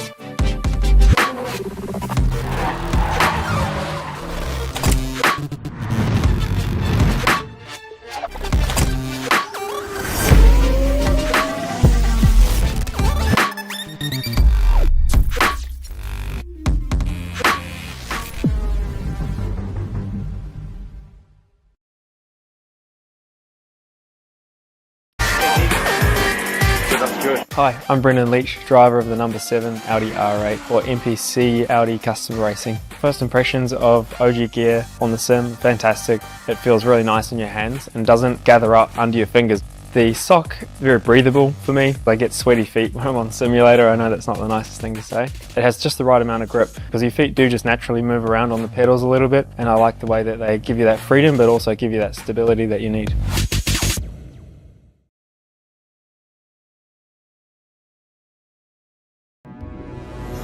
We are gaming fanatics. Our goal has never been to just play games. We think it's much better to feel like you're actually in the game. This feeling is what drives us as we create world-class gaming chairs. Our one aim, give you a brand new gaming experience. Help you move in perfect sync with everything on screen. Make sure you're having a ton of fun. It took us decades to achieve this, and we're still not satisfied. Every day, we wake up to get better.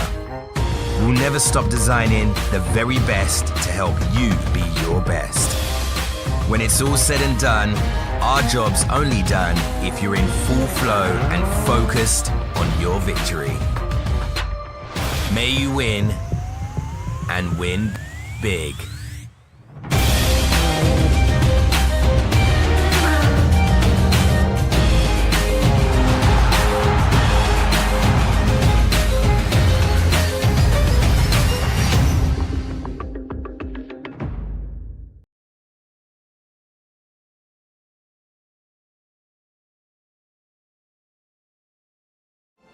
Weekend in, weekend out, Motorsport Australia officials are making waves. From waving flags, waving cars through pit lane, or responding to a wave for help. Wave hello to new lifelong friends. Who knows, you might just make waves around the world. Ride the first wave. Search Motorsport Australia officials today.